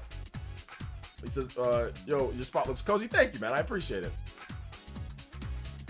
Bro, they put Lego Horizons and it flopped, so maybe Sony's rethinking doing that again. I don't know if it flopped or not. We don't know the sales numbers. They didn't say anything, so we don't know how well or not it sold. See, now Japan knows Aloy is an industry plant. They ain't buying it. Well, I'm not saying that it's going to be, I mean, the people here in the West, I'm not saying it's going to sell a lot in Japan. Although Horizon does usually have a pretty good debuts in Japan. Like, they usually sell like 100,000 units plus in Japan. I mean, it falls off after that, but there's a little bit of a base there for Aloy. So, to be honest, the Lego one doesn't really count as a Horizon game. In my opinion, it seemed like a money grab. Maybe.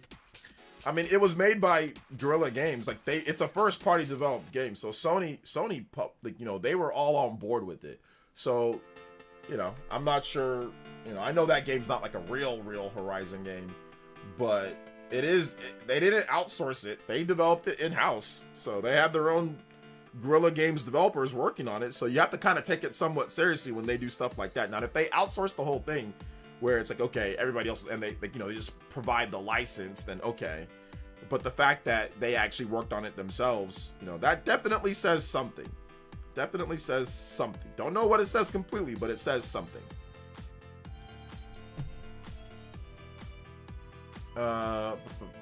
It'll be the end of times if Nintendo did that. I mean, I think at some point Nintendo will. I don't know when, but at some point they'll put some games on other systems. Like, they have to. At some point, they'll take some old game, or they'll take something. They'll say, okay, let's try it out on PC, or let's try it out on PlayStation. Or at some point. I don't know when, but they will. And the reason why I say that is because people said that Nintendo would never do smartphone, never do mobile, like mobile games in smartphone, and they ended up doing it. So I don't want to do the same thing where I say never, they're never going to do it. People said that with Nintendo with portables, with mobile, and Super Mario Run, Fire Emblem, there's you know, so it's possible that they do one of these days. So Horizon has great presentation but couldn't get into the games. Yeah, you know, I think the thing with Horizon is that it's a good game, but I think the problem with Horizon is that it feels like a focus group game. Hey, what do we do to make a game good? Graphics, okay. Checklist.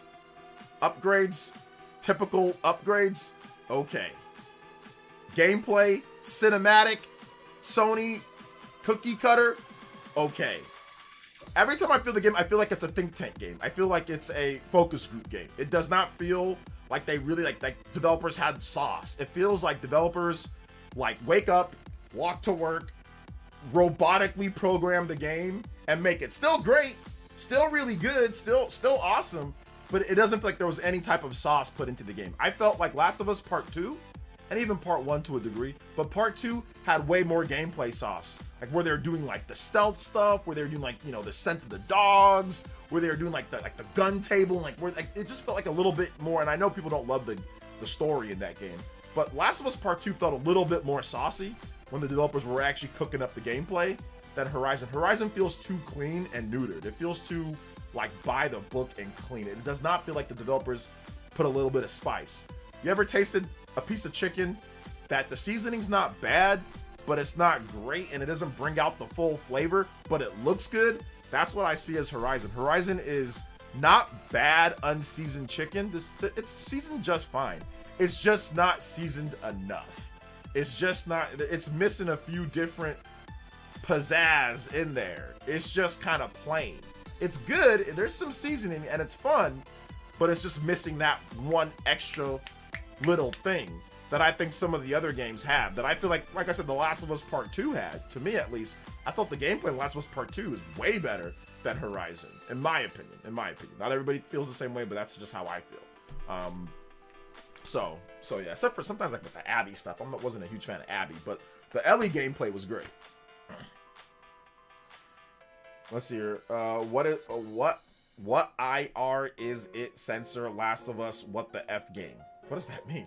Ghost of Tsushima would feel right at home on Switch too, especially in Japan. See, I don't know, man. Like, I think Ghost of Tsushima, it's also a great game. It's also a great game, and Ghost of Yotei, that's a great game. But I mean, I don't want to start doing this thing where we start speculating on all of Sony's big IPs. Like, they need IPs to sell the system too, so I'm not a huge fan of this. The only reason why I did Horizon was because the Lego Horizon game, and because there's some, you know, the whole thing with Kiwi Talks, and he put Horizon on there. That's the only reason. But I'm not a huge fan of, oh, now Ghost of Tsushima. Oh, now no. I start getting uncomfortable with stuff like that. And the reason why I do is because I still like exclusives. I still like reasons to buy a system. So I'm not a fan of this. Let's start speculating on all their other games. Like, no, like I don't like to do that. So yeah, I'm good. You know, I'm not gonna start doing all that, guys. It's gonna start devolving into, like, I wouldn't say port begging, but like trying to strip Sony of their own identity. Like we just got done complaining about Microsoft doing that. Now we're gonna start doing that with Sony's games. I don't like it. Say very cool, very professional but chill. Thank you, Daniel. I appreciate that. Yeah, it's a chill vibe. Professional but chill. Yeah, so they need every exclusive they can get. I'm still a fan of exclusives, guys. I like exclusives. I know some people don't love that, and you want to play everything on one platform. I get that. But for me, I'm still a fan of companies that have exclusives to sell the system.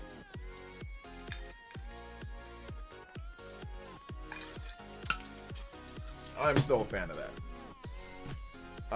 What's up, Mr. Pereira? Says, looking good. OJ Switch Partner Showcase next week. Incredible third-party support. I hope it's good. We'll see. Is that why I always say Horizon is an industry plant game? It feels like they're trying to force it into every crevice. Like, we literally got a Lego Horizon game on the Switch. Yeah. I mean, they're trying to get Aloy more popular, which, you know, makes sense. I mean, the game did well on the PS4. I don't think Horizon Forbidden West did anywhere near as good, but, you know, it's still a good IP. Maybe Nintendo lets Ubisoft put Mario plus Rabbids on a different system but replace Mario with Rayman characters. Lol. Yeah, I don't know if they'll go that far. Oh man, I don't know if they're gonna go that far, but yeah. So it's chicken with no seasoning, but hey, some people still enjoy that. Some people still enjoy chicken with no seasoning. People that like Raising Cane's, that place has no seasoning, but it has a dipping sauce. That's what Horizon is. Horizon is Raising Cane's. A lot of people like it. A lot of people will buy it, but I mean, it's like the seasoning isn't baked into the chicken. It's just the sauce, and like the sauce for Horizon is the graphics. It's like you take the plain old Aloy, plain old game, and then you dip it into like the graphics that they have, and it makes it look so good. And yeah, it's great. You can eat Raising Cane's and it's fine, but the chicken is, you can tell that is some unseasoned chicken. Yeah, that's how I see it. It's Raising Cane's, because like that sauce, you dip it into that sauce and it makes it look all nice and golden, and it looks, oh wow, you eat it, oh that's pretty good, it's not bad, but it's definitely not my first choice. And like I said, my wife, and pretty much I've tasted so much better chicken many other places, you know. So yeah, it's definitely Raising Cane's. It's the Raising Cane's of video games, and tons of people like Raising Cane's. Raising Cane's does really well. People love Raising Cane's. Like, they'll have lines, people love Raising Cane's. They'll get the toast, they'll get the little the punch that they have, like punch. They get the Raising Cane's chicken. They got a sandwich. They got a chicken sandwich. I see all sorts of high school kids there. Whenever I go, all the kids from high school are all there. I'm like, man, people really love this place. My daughter, she likes Raising Cane's. I mean, so oh, it is what it is. My wife, she likes Raising Cane's too. So yeah. That's not true. Story was pretty good in Horizon. The story? Well, yeah, that's also, I wouldn't say that. That's also somewhat window dressing. It's a story. We're talking about like sauce within the gameplay. We're talking about spicing and like seasoning with the gameplay. It doesn't have, the gameplay is just, it's good, but it's just, And when it comes to the story, like, I guess, I played the game. I didn't, to me, the story didn't feel lit. It felt just like, it felt like you hire people that know how to cook, but then you intentionally tell them to like, hey, don't put it all in there that you got. You know what I'm saying? Like, just do what I tell you to do. So they cook at the right temp. The story is cooked at the right temp. It's, you know, it's prepared good. There's no cross-contamination. They're clean. Everything's done well. Everything's cooked to perfection. It's juicy. Everything's there. That's what the story is to me. Everything is clean, cooked to perfection, no cross-contamination, nothing. But it's just missing that personalized flavor of like the hole in the wall, right? Or like the street foods in Mexico.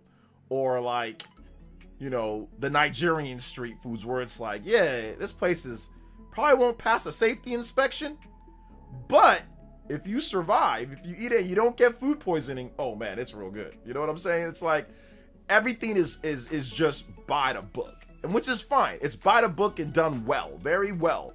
People are gonna like it. I don't disagree. But I just feel like everything is just like I said. Everything is cooked to perfection. It's everything. There is no personalization of the seasoning or sauce. Once again, you get some of the best in the biz, right? You get some of the best chefs. You get some of the best people to cook the chicken. Raising Cane's has perfect people. The oils, the utensils they use, everything's clean. Everything's cooked to perfection. The chicken is not too dry, not too wet or moist. Like everything's cooked to perfection there. They do a great job. Their sanitation's good, but it's just missing that extra, like I said, flavor, that extra salt, that extra, you know? It's just missing that.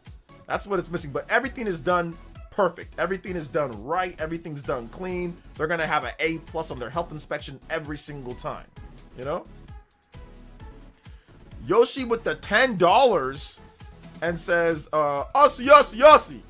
Says, OJ, what are your thoughts on Zero Racers and D-Hopper coming to Virtual Boy NSO?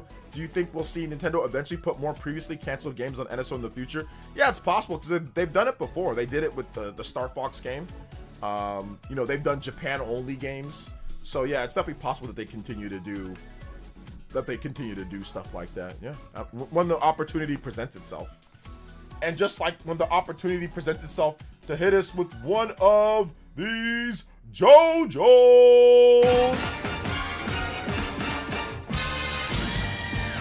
Shout outs, man. Appreciate that. Thank you so much, Mr. Yoshi. Yoshi. Appreciate that, man. Let's go. Let's go. I think Spider-Man would make more sense since it's owned by Marvel. Kind of like how MLB made by Sony, but MLB made them put it on Switch. Yeah, maybe. Maybe that's what he was saying. Maybe it sits between. Let's go back and look at the riddle. Maybe it's Spider-Man. Maybe it's not Horizon. Maybe people were Maybe we need to think outside the box. Yeah, so let's take a look at bookmarks. Oh my goodness, I just made the connection here. You guys know, right? Devin Pritchard, the new Nintendo of America CEO, she gets into power and she starts censoring things. She just became the president of NOA and she starts censoring things, which is exactly the reason why Devin Pritchard, who just became NOA CEO or whatever, she censored this game right here. She censored this game, Tokyo Mirage Sessions. This is all Devin Pritchard's fault. Even though this game came out like 10 years ago, it's still her fault. She censored it. It was her fault because that's what happened. We got a lady as CEO and she just starts censoring everything. Devin Pritchard, it's your fault that this game from 10 years ago, Tokyo Mirage Sessions, this game that literally came out 10 years ago, was censored. Thanks a lot, Devin Pritchard, because she was the CEO 10 years ago. It was her call. So I want to say, Devin Pritchard, this is your fault that this game is censored from 10 years ago. As you being the CEO now caused this game to be censored. This is a pretty bad censor job, though, to be honest. Though. This is actually terrible.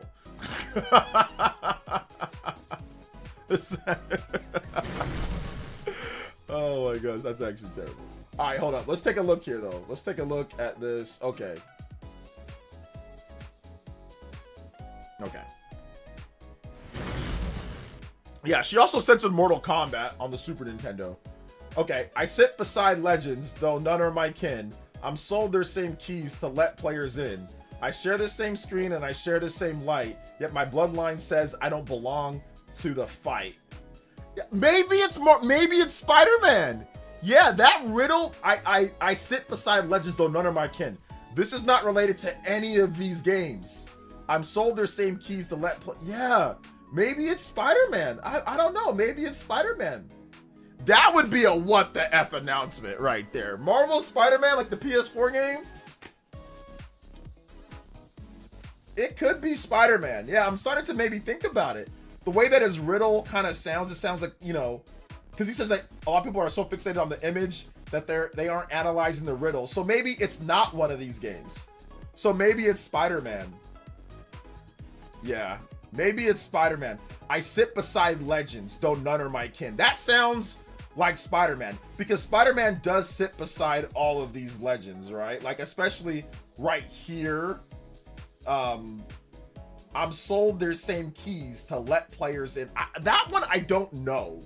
I'm sold their same keys to let players in. I'm sold their same keys to let it's gotta be like exclusivity, the key to exclusivity. I share the same screen, I share the same light. So like that'd be like the notoriety. I share the same screen, like the PlayStation screen, PlayStation, the same notoriety, the same light. Yet my bloodline says I don't belong to the fight. So like the bloodline, yeah, Peter Parker, I mean, you could adapt that to anything. I don't belong to the fight. Yeah, it's gotta be, it's either Horizon or I don't think it's so obvious we're Bloodborne bloodline. It's not that obvious. It can't be. That's too much of a dead giveaway. So it's gotta be Horizon or it's gotta be Marvel Spider-Man. That's gotta be the what the F game. It's gotta be it, man. Spider-Man makes sense. Spider-Man makes sense. Horizon or Spider-Man? Horizon, Spider-Man, or Halo? It's one of those three games. It ain't Power World, it ain't Death Stranding, nobody cares. It ain't Monster Hunter Wild, that game is coming regardless. It ain't Black Myth, you know, Wukong, whatever. It's gotta be this game, Horizon, Halo, or Spider-Man. It's gotta be one of those three, to me at least. It could be Halo though, but once again, that's not a what the F game. Microsoft been going third party. To me, that's not a what the F game, because we know that Microsoft is going to release games on, you know, Halo and their other big IPs on other platforms. So to me, that doesn't really feel like a what the F game. You know, it doesn't feel that way to me, at least. Legend, key, map, cartography, Tingle. 2D God of War game. Tingle's coming back. Gran Turismo? Nah. It ain't Gran Turismo. Donovan Blot. Yo, what up, Donovan? Been playing Persona 5 Royal and trying to get the perfect ending. Love the soundtrack. Can you play No More What Whoops? Persona 5 trophy. No, because Persona music's always... Oh, hold up. Persona music... That's my old... That cuts it off. That's the old background. Hold up. Still working through the new stream room kinks. That's the old background right there. Okay, so... I can't play Persona 5, that music that you asked for, but I can play a remix of Persona 5 music. Persona 5 remix music. Matt, if Horizon, Spider-Man, and Halo are all three hard passes for me, Matt, if it's Horizon, Spider-Man, or Halo, all three are hard passes, I'll definitely pick up, if it's anyone, I'll buy it just because it's interesting, you know, like, but, yeah, I'm not sure, man, I'm not sure. I'm gonna play this Eurobeat remix, so... FromSoft has a ton of resources dedicated towards Elden Ring and Dustbloods. I highly doubt Bloodborne would be the priority right now. Yeah, I agree. I agree. Or another company could do it. I mean, somebody else could do it, but I'm not sure. Maybe to him, the what the F game is Halo. Yeah, I mean, to him, he can have a difference of opinion. He might feel like the what the F game is like Halo. Yeah, absolutely. That could be it too. That could absolutely be it, you know? No, I'm gonna get, this is gonna get me in trouble. I think we can do Blooming Villain. That's like the only song that's not copyrighted. Persona 5. Yeah, I think we can do this one. Spider-Man in the next Smash Brothers. Spider-Man in Smash Brothers would be awesome, but I just don't think it's going to happen. It would make sense for Sony to port some big games as a test. Their devs accustomed to handhelds, preparation to whatever handheld Sony is making.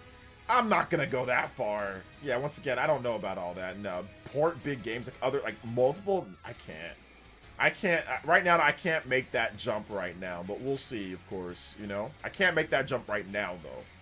I cannot. What the F game for me is Live Alive getting remastered out of... That's a remake, not a remaster, remake. Out of the Square Super Nintendo games were never localized. Yeah, that was awesome, though.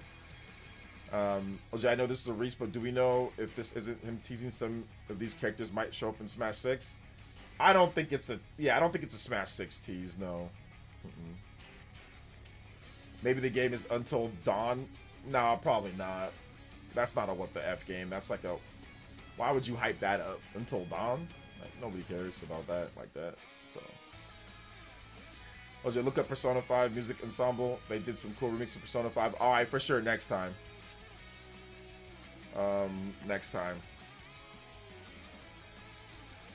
GTA is a legend, not exclusive class though. Not related to any mainstream exclusive characters. GTA 6 on Switch. I don't. No, it's not GTA. He's already stated that it's not GTA. He's not talking about GTA. Because he's already put out information that he's heard about some test runs of GTA on Switch 2, but nothing that he can say definitively that it's coming or, you know, or anything like that. So no, that's not it. Let's see. I really need some Microsoft updates. Depression season is hitting hard right now. Play Trails in the Sky in the meantime. I mean, if Bloodborne, I'd assume Blue Point is doing it. Imagine there'd be a PS5 port of it as well. Yeah.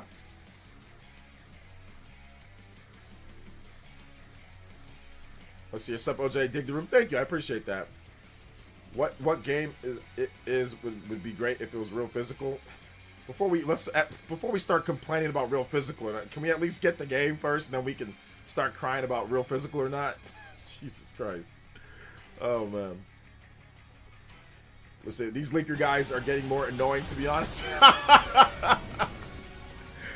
Crispy Tofu with the $1 dono. Let's go.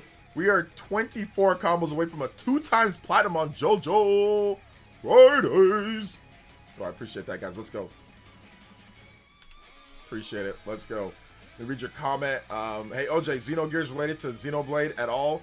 Are there any references in Xenoblade games? Yes, slightly though, but there's way more to Xenosaga than there is Xenogears. But the source of the power of what makes Xenoblade and Xenosaga a thing, and through proxy, Xenogears and Xenosaga are 1000% like connected. So just by proxy, yes, they're connected, but you need to... Xenogears is really weird in a sense, where it's a standalone and it stands as that, but there are concepts, ideas, and things that definitely share universes with Xenosaga, of course, and Xenoblade. But the further you go down, the more it becomes less and less antiquated. But yeah, they're all connected at the end of the day.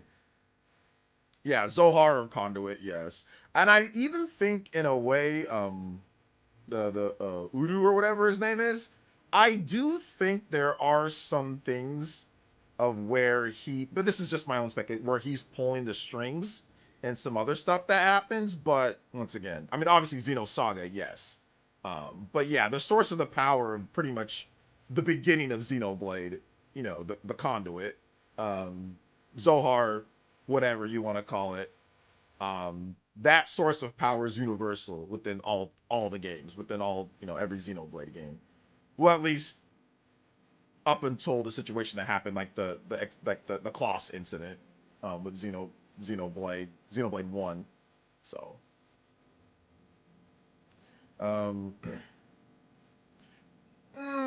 there's like I said, the sources of power, like Zohar, whatever you want to call it, that there is some ties in that. But yes, are they actually connected like Saga and Blade? No.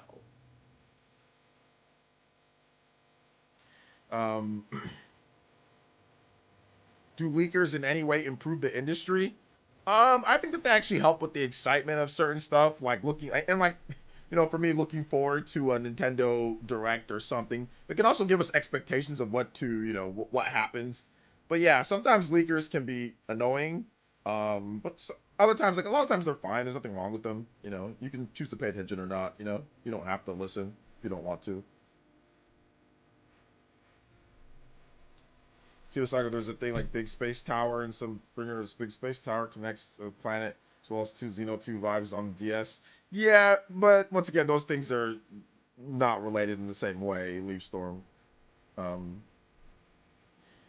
let's see. Did you go over? Yeah, we went over the dispatch update. Ad hoc. They released a lengthy statement about it. I guess we can talk about that again if you guys want, or we can go over it.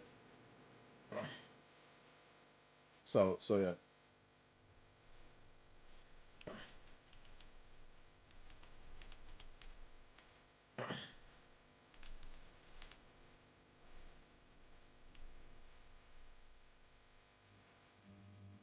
All right, let's see here. Bookmarks. Let me check. All right, here we go.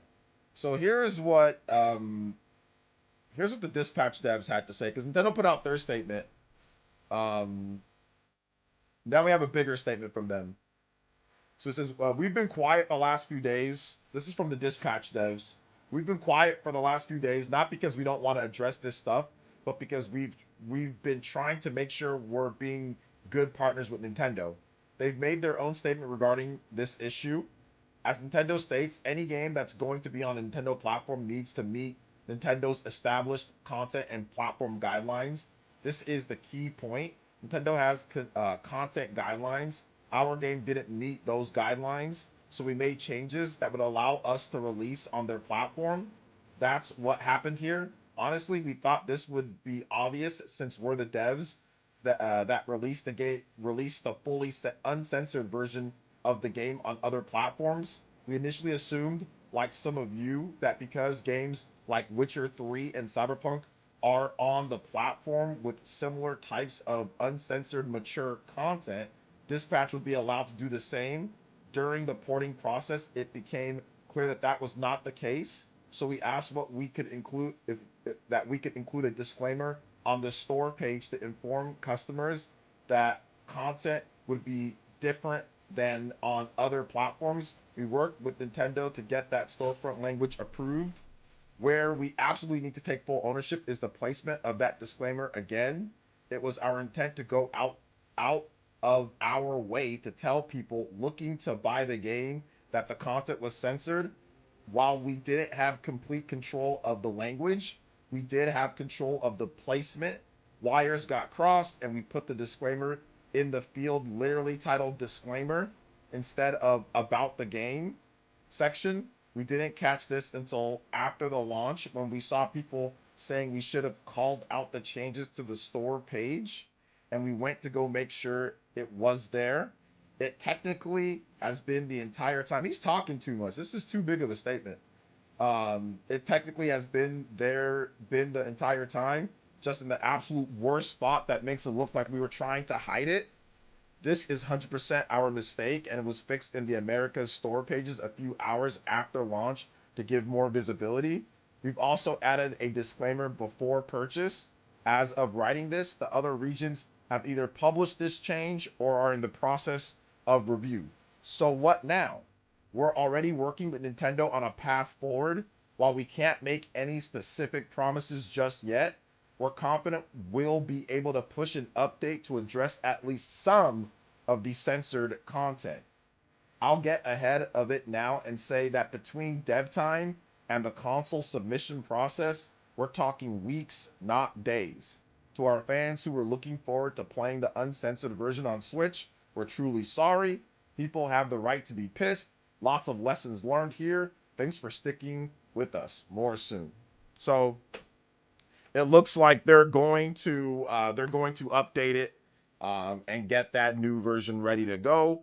They can't make any promises about all the censored content or what it is, but they need to. I mean, like the censorship that they do in the game is terrible. Like it's legitimately like a big black like box over everything. It makes it that this is a movie game. You need to see what they're talking about in order for it to be surprised or shocked or whatever, you know, or even if it's vulgar or even if it's not whatever. It's a mature rated game. So yeah, it looks like they didn't make two versions of the game.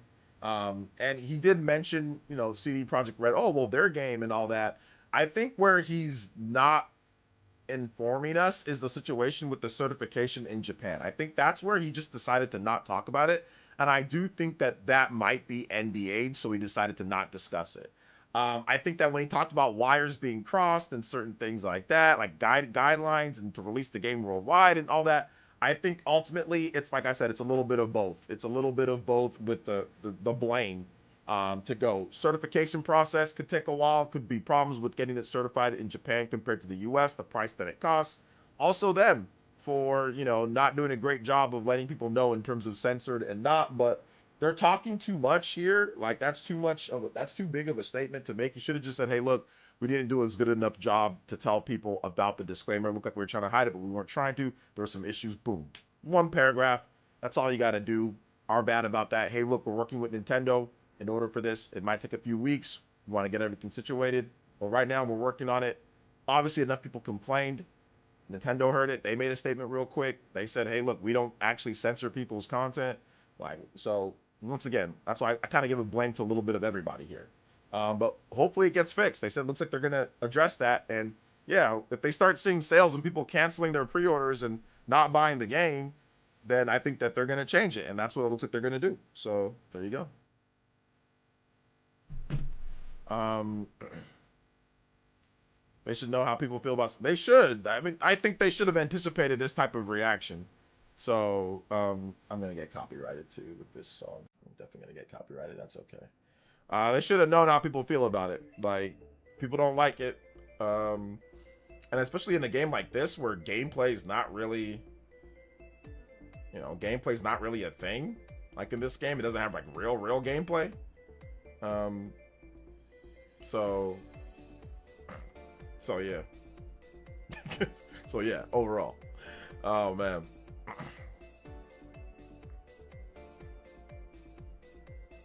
That's just how it is.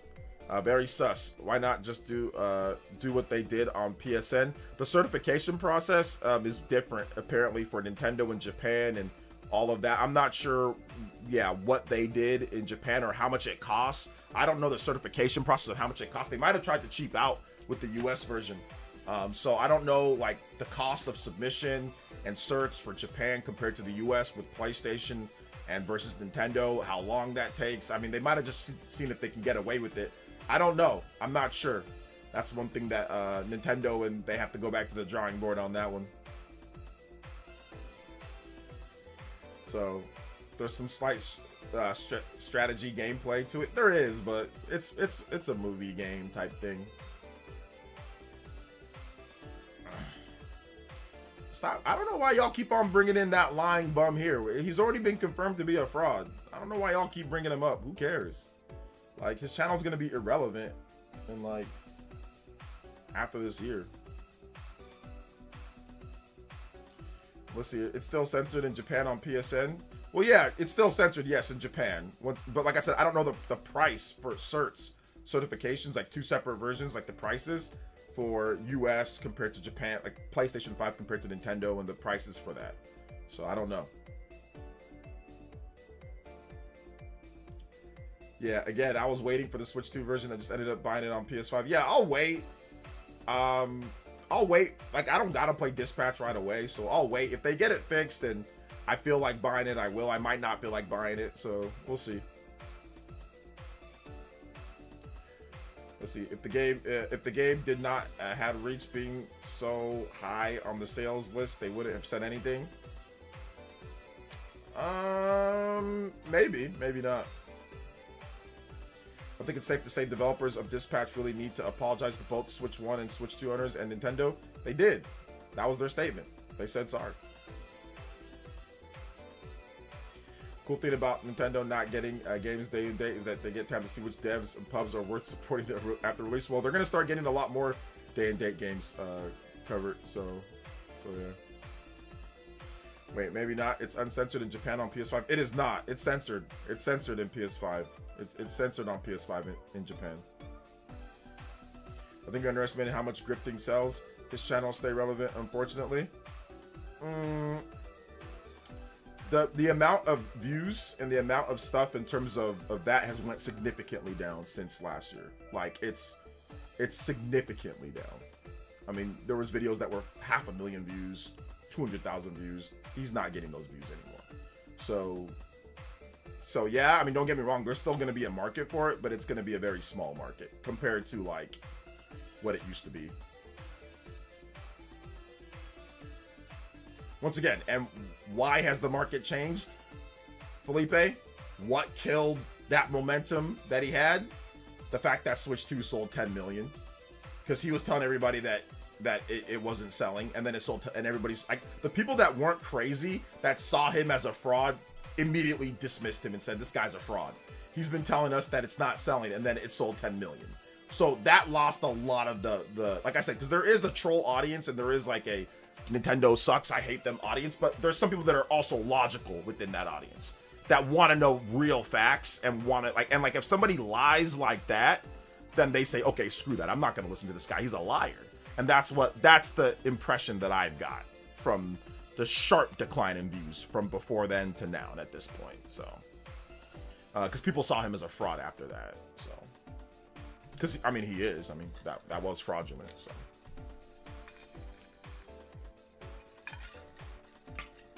So yeah, people are moving on from the discourse on that. So, and like I said, once Zelda comes out, once Smash Brothers comes out, once Mario, I mean, it's going to get less and less. It's going to be less and less you're going to be able to say that, you know, you're going to, and once again, in February, we're going to see the sales numbers. We're going to see the sales numbers in February. So I think that's going to be another blow. So yeah. Let's see, after those, you're looking extra sold today. It's just a smaller shirt. I don't think I got any bigger than I was before. It's just my shirt. This shirt's a little bit smaller than some of the other shirts that I wear. I'm actually hyped for more third-party Switch 2 games because I'm mainly a handheld gamer, and more games being optimized for Switch 2 is awesome. Yeah, it's definitely good. But what's up, Alvin? Welcome. Japan is weird with censorship. They have certain guidelines and rules for games. So you got to meet those rules if you want to be on there. So that's just really what it comes down to. That's going to be in 2 to 3 years, man, shaking my head. And that's fine. The Switch, that's how long it took for about Switch 1. It was about 2 years. 2 to 3 years for Switch 1. So it'll be the same thing here. Don't worry. I'll wait. Don't worry. I'll wait. I'll be here. I was there with the Switch 1. Hell, I made it through the Wii U. I'll survive anything. I'm like a roach when it comes to this Nintendo stuff. I'm always here. Don't worry. He wasn't always there, but I'm always here. I'll be here to tell you guys the truth. Don't worry. Yeah, that's how long it took for Switch 1. Switch 1 people weren't really, it really wasn't until the end, like till like Smash Brothers and then like 2019, people are like, okay. Like the grifting and like the fake it failed or nobody's buying it videos stopped after that. So that's gonna take about a good 2 to 3 years, yeah. Do you think we'll get Kirby movie? It's possible. We've talked about the weird new thing. Apparently, people are trying to remake Breath of the Wild and Google Genie AI rip. There's a AI game. Yeah, I don't care. But yeah, shout outs. Outlets could announce some stuff at the partner. They could. I hope they do that. Like Metaphor Fantasio. That'd be cool. And if it was like a good version. Soda for Arrival could get a Switch version. Ooh, that's true. That could get. It could get announced. I don't know if it will, but it could. Once Smash and Zelda come out, but those games will bring controversy again. The $80 controversy will be relevant again. Yeah, true, but at the same time, you can't. That's just talking about the games. So that's just talking about that. That's not talking about the system failing and flopping and all that. Listen, controversies, there's always going to be controversy, and that's fine. I'm not talking about people are not allowed to say that they don't like $80 games. I made videos on that. That's not bad controversy.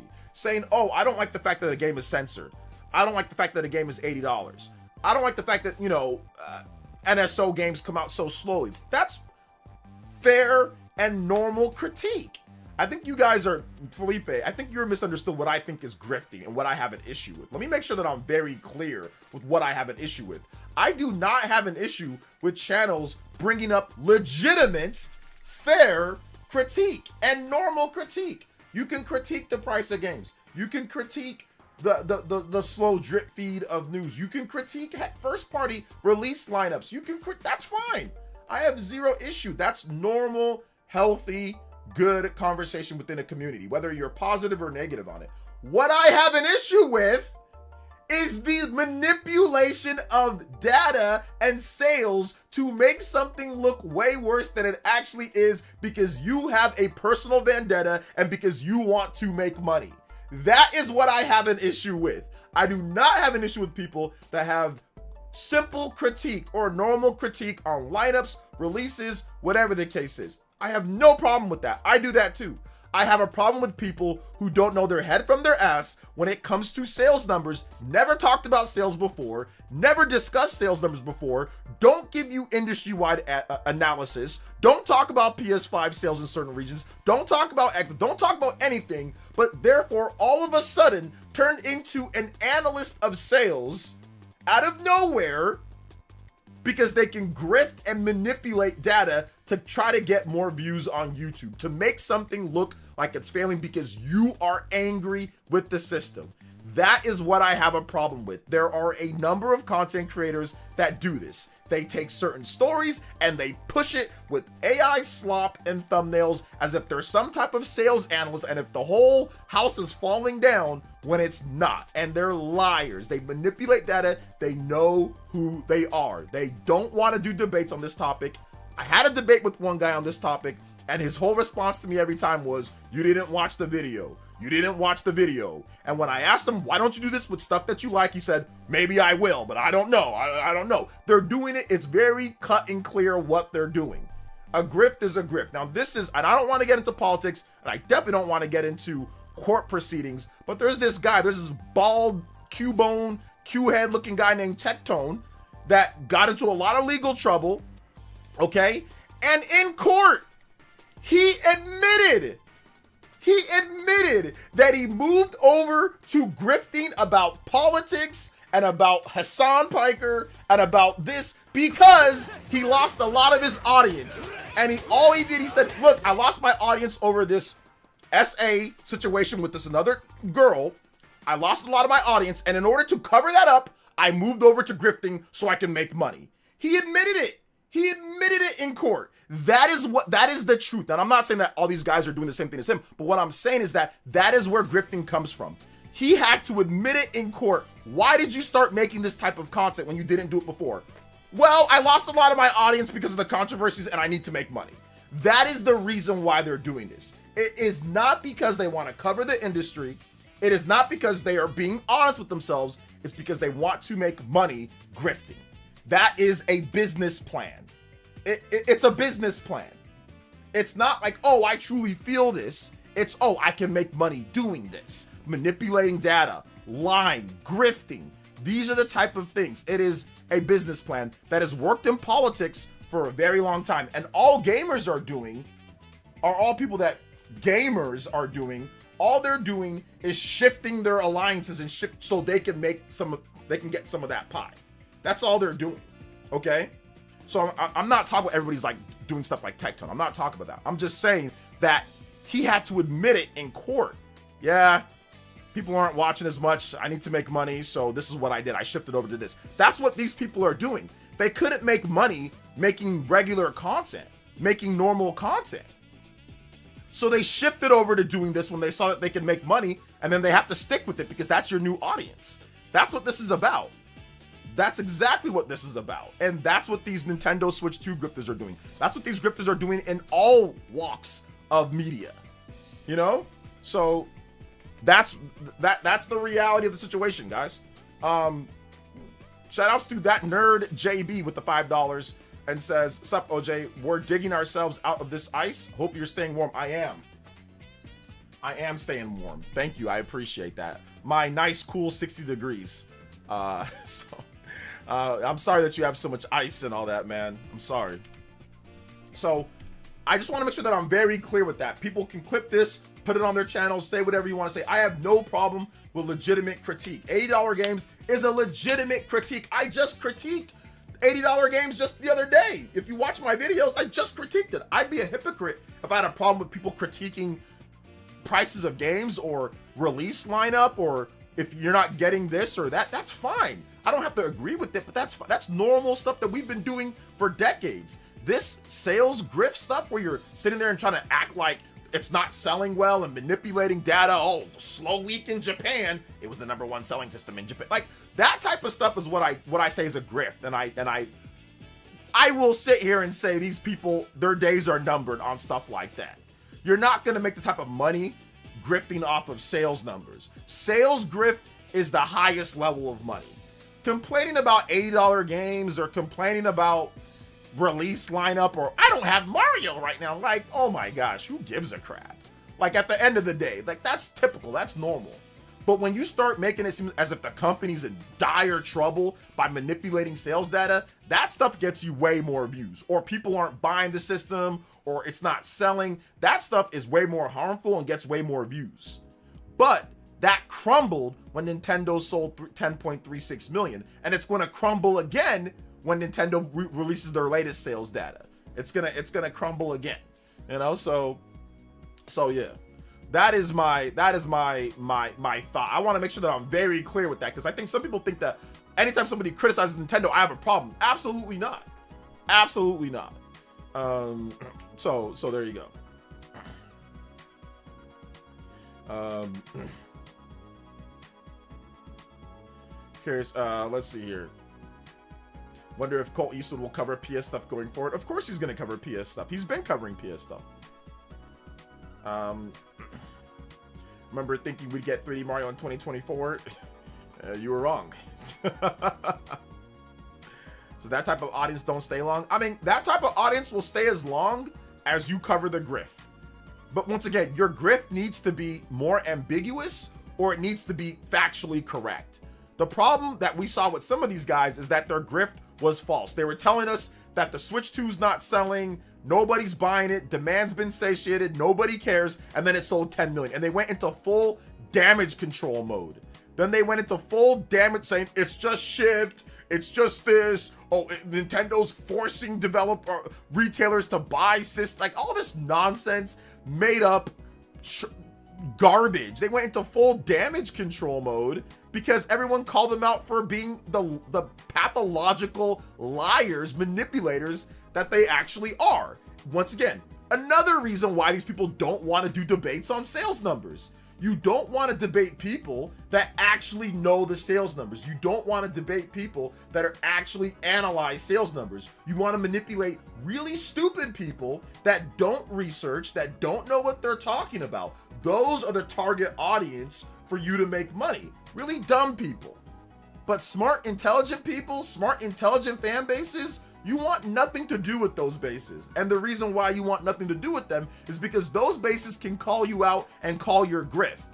The thing about grifting is that, once again, these people that follow these grifters, they don't know. They're not smart enough to process information and what's truly right and wrong. They are easily influenced by people that speak more affluent and that sound better than they do. They're very easily manipulated. Very easily manipulated, these people, okay? So you have to realize is that it's easier to get these people. The grifters know this. So if you have someone that's more intelligent than they are when it comes to a certain topic, they don't want you to expose their grift in an easy way. I can easily break down things to where I can explain it to you like it's like you're a 5-year-old. That's what I would do. If I had a debate with some of these grifter channels when it comes to sales numbers, I'd explain it to everybody. If we have like a dual stream and where everybody can watch, I'd explain it like you're 5 years old. And I'd be very calm about it. I'd be very cool and collected about it if we were talking about some of the top grifters here with the sales numbers, you know? And I'd explain it to everybody like they're 5, okay? And that would shatter their grift. That would lose them a lot of fans. That would lose them a lot of fans. So they don't want to do that. They don't want any part of that. And I've emailed them. I've emailed them. Shout outs to OmniArch. Shout outs to him. He did come on and talk about it. But I mean, I think it was very obvious what he was doing because he refuses to make negative videos on what he actually likes. So clearly it's bias. We expose that is very biased. He will not make negative videos on things that he likes. He will, even though there's negative information, if there's negative sales numbers, bad news, if he likes it, he'll probably not make a video on it. Probably not, because he likes it and he doesn't want to shed a bad light on what he likes. Or he feels like it won't make money. But stuff that he doesn't like, oh yeah, I'm gonna go in on that, you know? So we've already exposed some of that, right? When we had that OmniArch debate. When it comes to other people, once again, they don't want to debate because it'll get rid of their grift. It will expose their grift to their audience and they will get less and less views. And they'll probably, obviously it'll prop my channel up more. They don't want that. So that's the reason why they don't want to talk about it like that. The reason why I haven't been able to debate anybody on the sales stuff. Nobody wants to. Even the people that agree with him, I've said, hey, look, come through, talk about it. They don't want to talk about it at all either. And when they do, look at what happened. We had guys like Rule of Three come here. We had other guys come here. And they were here for November when the VG charts numbers. And then what happened in December? They disappeared. I have not seen that guy since we got the sales numbers. Since we got the sales numbers for the US, and we got the sales numbers for Japan, he disappeared. He just disappeared. Which I called, by the way. I called that. I said, yo, I bet you anything when we get the sales numbers updated, these guys are going to just disappear. And they disappeared. They don't want to talk sales numbers. They randomly don't want to talk sales numbers anymore. You know? So you guys got to keep that in mind. That's the audience that they're speaking to. They're speaking to a very gullible, low IQ, low audience, and they know that they can manipulate. You got, like I said, good manipulators. A lot of these content creators, very good at manipulating data, very good at manipulating people, you know? And it's easy to do. We've seen it on a large scale, right? Like and this is a small scale. Video games, Nintendo Switch 2 sales, like nobody gives a crap in the world. Like with everything that's happening in the world, who gives a crap about Nintendo Switch 2 sales? Like barely anybody. Nobody cares. Like there's a lot more serious issues that are happening, right? So they can manipulate a small group of people, relatively speaking, on this platform, you know? So yeah, overall. Let's see, Nintendo's the last company I would want to inflate shipments. Like they're selling copies of ET for Atari 2600. Yeah, seriously. See, the guy, Machismo is my aunt, but in defense used to lift weight. I don't know what you're talking about. Let's see here. Oh, hell yeah, man. So yeah, shout out to my son. My son, he's like in the background, so he's upset too about the grifters. Let's see. How dare you expose me as a fraud, OJT? How dare you expose me as the fraud? PE classroom, bro. I'm telling you, this is just how it is, man. How it is. 19 combos away. We are close to that platinum times two. We are going. Hey, yo, shout out still, guys. I appreciate that. Let's go.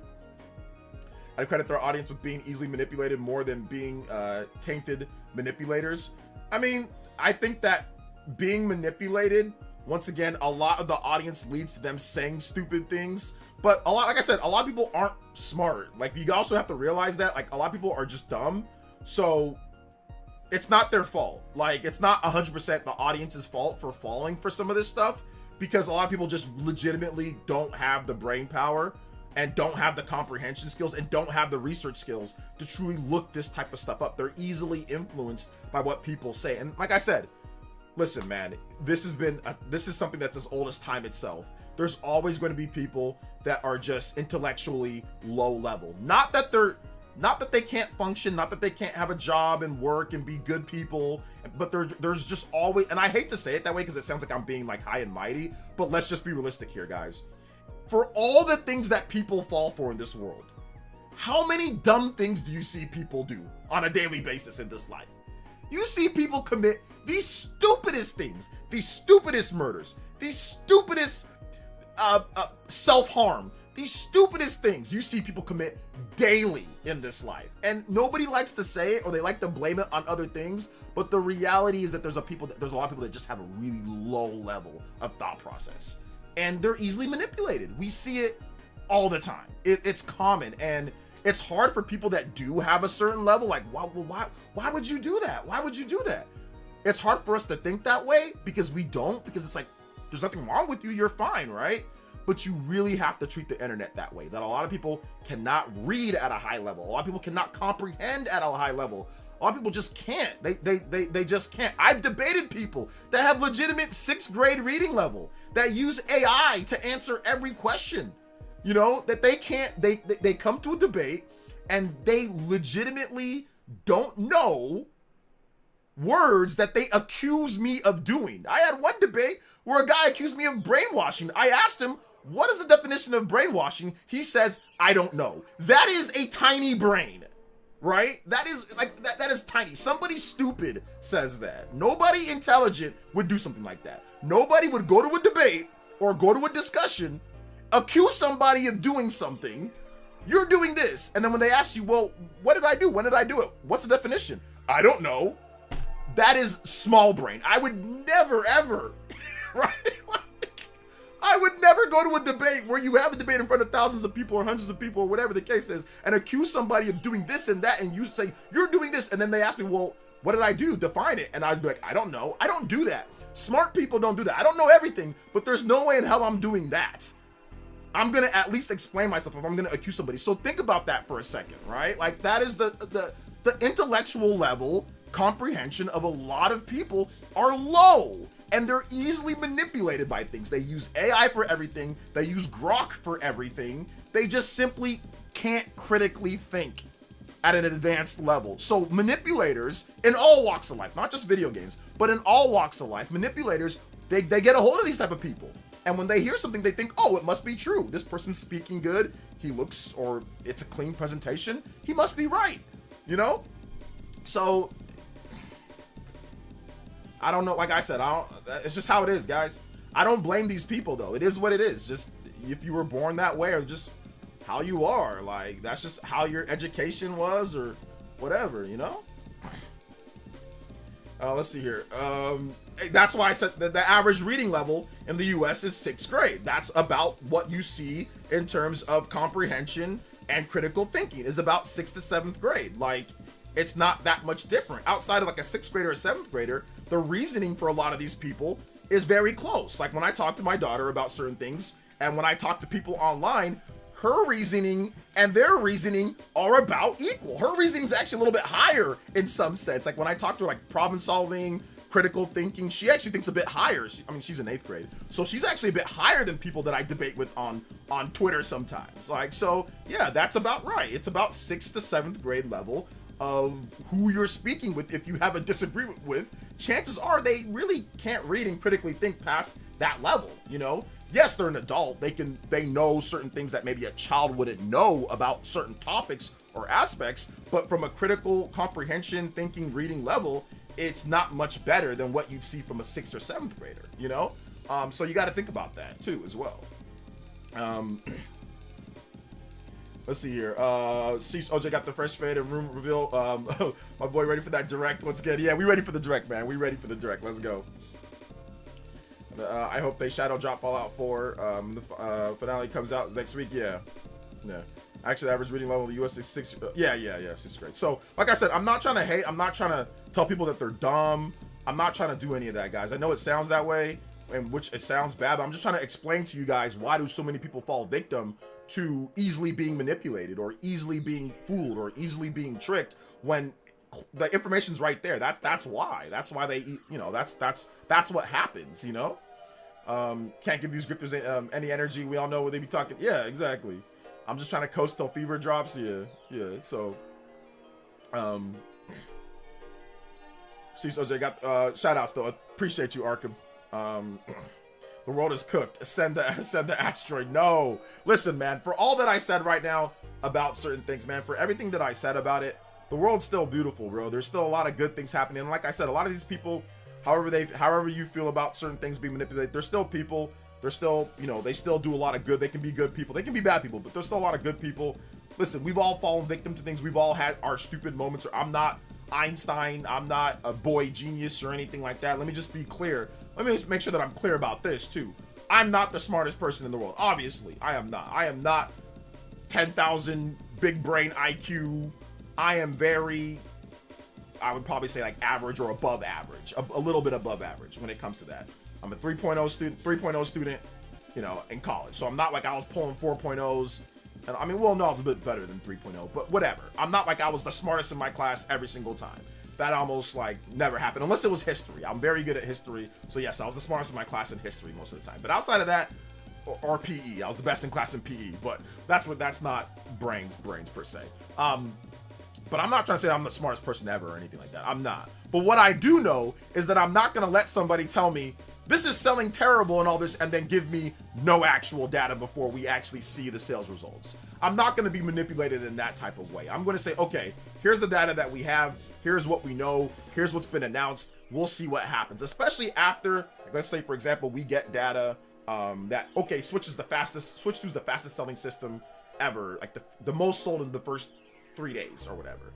I mean, chances are it's probably still selling good at this point. I wouldn't jump to conclusions because you see some random person in Yugoslavia, which isn't a real country anymore, I think, have like a bunch of Switches, or just because Nintendo supplies multiple Switches to, like, you know, to places, and places have stock of it, that doesn't mean it's selling terrible. You know, I don't jump to that type of conclusion. That doesn't mean it's selling bad. I see a lot of PS5s.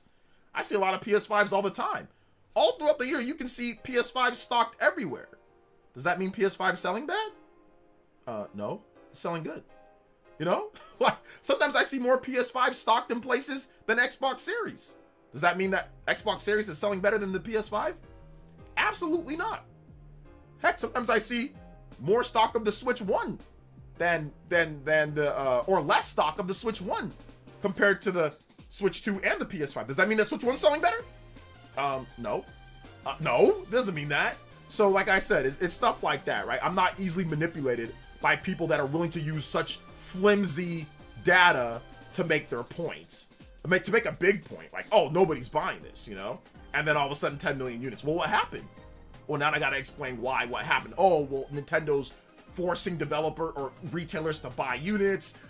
They're over shipping, they're lying, they're manipulating. You gotta start damage controlling, you know? So yeah, man. What a great haircut. Thank you, man. I appreciate. Yeah, my wife, she picked out this haircut. She said, I want you to look. She said, I like this haircut on you. I usually don't get a taper, like a medium fade taper. I usually just get like a low fade, no taper. But she said she wanted taper and more off the top. She's like, your hair is thinning. You going bald. So she's like, you better get it lower on the top. You know, and get it low tape and get a taper on the side. So I was like, all right, no problem. I think that a lot of these people just want to say everything's selling bad because they don't like anything. Yeah, I mean, that's part of it. But there's also money. There's also a money aspect part of it too, you know. Max only says, thanks for keeping it real. I'm just trying to keep it real, guys. Just trying to keep it real. I wish Tomodachi Life came out sooner. Seems like a chill game. I mean, it comes out in about 2 months. So yeah, about 2 months. Not bad. Every running to stores when Costco said that they will not sell Xboxes no more. I mean, listen, the Xbox situation is a bit more like, yeah, there was some grifting with Xbox, but the reality is that, yes, Xbox is not selling that well. And like, we know this because Microsoft reports hardware sales down year on year every year since 1924. Like, they're reporting year on year down Xbox Series sales before the Xbox Series even launched. I made this joke before, but I'm going to say it again. So like, we know that the Xbox Series isn't selling well because Microsoft has been very, I want to say transparent, but they've been transparent enough to know that it's not selling well. And I've never based my thoughts on Xbox not selling well based off of me walking into a store and seeing whether I see Xboxes or not. That's not how I base it. I base it off of, once again, people that potentially, like, you know, MPD or Circana. You can look at the Circana, you can look at the Japanese sales, you can look at some of the UK sales, you can look at the, and Microsoft's own reports. You see down year on year, every single year. You see down quarter on quarter, like every single quarter. You see MPD or Circana sales, it's number 3. It's always behind, it's number 4. It's behind like, It's like even sometimes behind the Switch 1. It's like behind PS5, PS5, Switch 2, Switch 1. It's like the 4th best selling system sometimes, not every time, but sometimes. So it's like you can piece together all of that stuff. On top of Microsoft not wanting to talk about sales numbers for console anymore, like it's like, okay, we've got the data that it's not selling too well. So I never based, at least my modern analysis, like recently with Xbox Series, I've never based it off of simply just, oh, they're not in the store, or oh, there's a lot of them in the store, so therefore it's not selling. Because once again, I've seen a ton of PS5s. Like if I go to my Walmart right now, there's like PS5s everywhere. They got Fortnite PS5s, they got PS5 Pros, they got all these PS5s just all stocked up. But the thing about it is that the PS5 is so damn big, it takes up so much shelf space. So you're not going to see all of them on the show floor at times because it's just a big unit. They're going to put a lot of them in the back because the boxes for the PS5 are massive. Like they're huge. So you just need a lot of space, and like you can't dedicate that much space to the PS5 because while PS5 is selling good, it's not like it sells as good as like an iPhone or something like that. It's not like they're running off, like they're selling like hotcakes off the store shelves. So like you can't dedicate that much floor space to it, but you can dedicate enough to where in like the process that it sells. So maybe you'll have about max 10 units at maybe less than that on the floor space at any time, you know. But it is what it is, you know. What's up, the cool guy? Yeah, happy JoJo Friday. Let's go. How Nintendo idiots going to blame Sony for FF7 remake only 23K in Japan? What is your issue? Because Final Fantasy VII Remake is old, so that's pretty much how an old port is going to sell. And that's just in Japan, that's not here in the US, and that doesn't include digital. That's about right for an old port. Once a game comes day and date, obviously you'll see better sales. So if FF Remake Part 3 comes day and date, you're going to get way better sales. When Resident Evil 7 comes out, you're going to get better, or Resident Evil Requiem comes out, you're going to get better sales for that because it's a new game.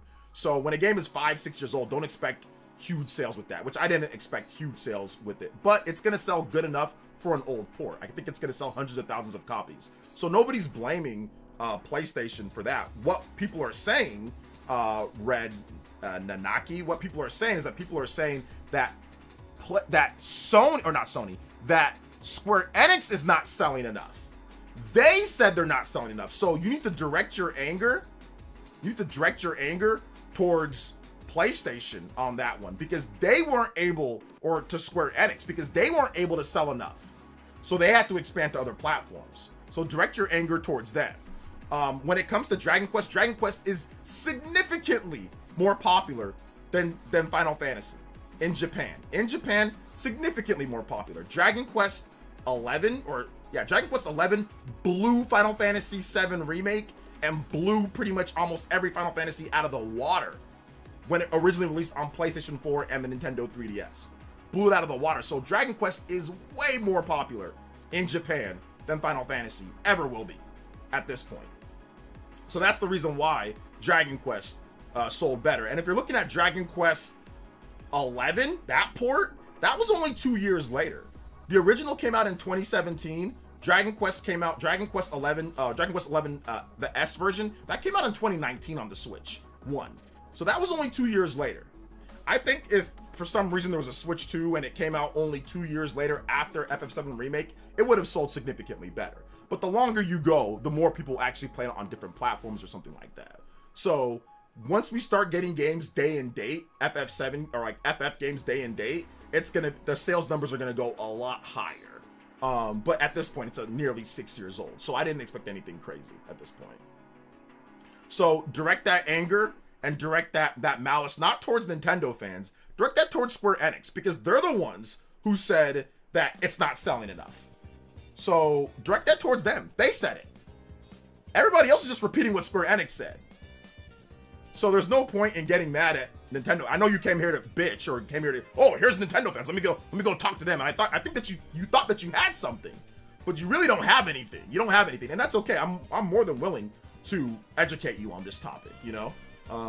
But yeah, we'll see once Final Fantasy VII Rebirth comes out. We'll see once, once Remake Part 3 comes out. We'll see once a new Final Fantasy comes out. We'll see what the sales numbers are there, if it's day and date, if it's all lined up, or if it's closer to the release. We'll see how it sells there. If it sells still 23K, then hey, look, I'll admit that I'm wrong and I'll buy you a copy of the game. I'll buy you any copy of the game that you want. So yeah. Remember how I was talking about people that are easily manipulated and don't understand and think at a very low level? This is the Dunning-Kruger effect with Mr. Red Nanaki right here. You think that you're smart, but you're not. Trust me, I'm much more intelligent than you on this topic. And I explained to you very easily, but let me explain it to you a little bit better like you're 5. Let me explain it to you. When there's a game that releases far apart from another game that's already been played a lot, it's going to be hard for that game to sell high numbers. The company that you should be upset at when it comes to sales numbers and them wanting to expand is Square Enix. That's the company that you should be upset at. So let me explain it to you. That's very simple. So direct your anger towards Square Enix. Okay? So yeah, it's all good. I can tell I got under your skin. No, that's called a cope. You can't logically combat. I like discussing and arguing, by the way. I'm good at this. You're not. I like discussing and arguing. I do it here all the time. I like talking sales numbers. I've been doing this for a long time, and I get paid to do this. You're doing this for free, so you're not getting under my skin. Why'd you ban him? No. Oh, Oki said, look at the idiot making excuses. Yeah, look at the idiot. Okay, yeah, I get it. Okay, I see why you banned him now, because he's being crazy.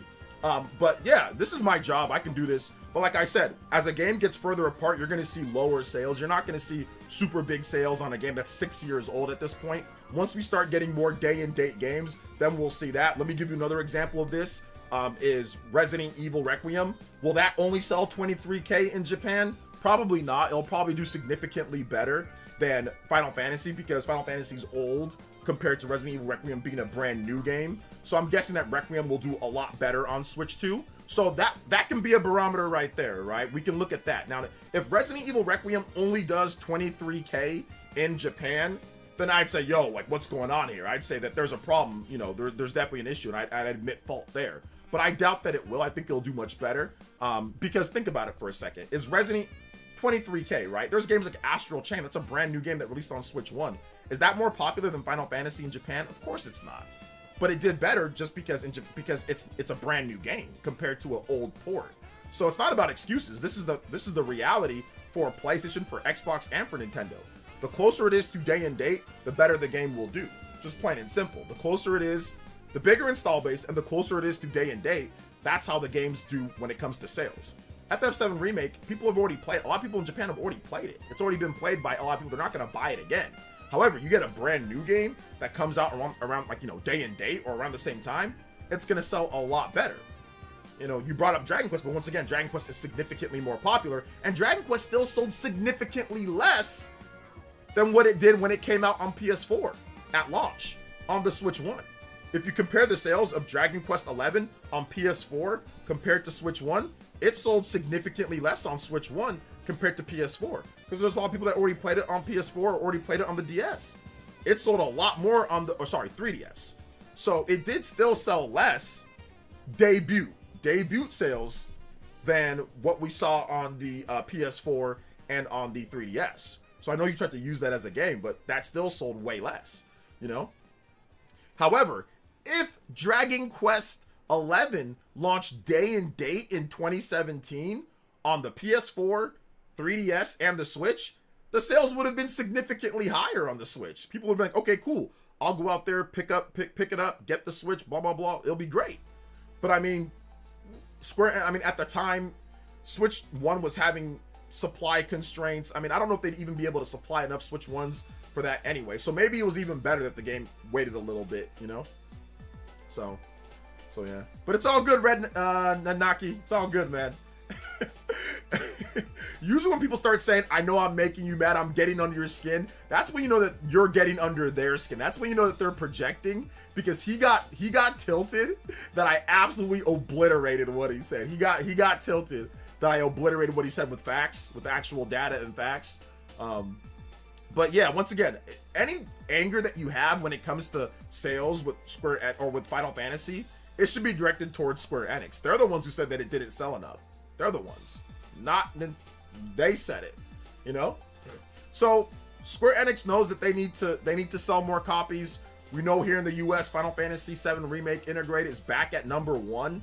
I think it's back at it's been in the top of the eShop charts, and it's top of the Amazon charts as well. So we're not just talking about Japan here. If you include the US, you include, you know, other regions, Final Fantasy is doing pretty good for a 6-year-old port. So it's going to continue to sell. People are continuing to buy the game as they're trying to find the game key card, and they're continuing to buy it on the eShop. So Square Enix putting it out on Switch 2 was a benefit. It was a positive.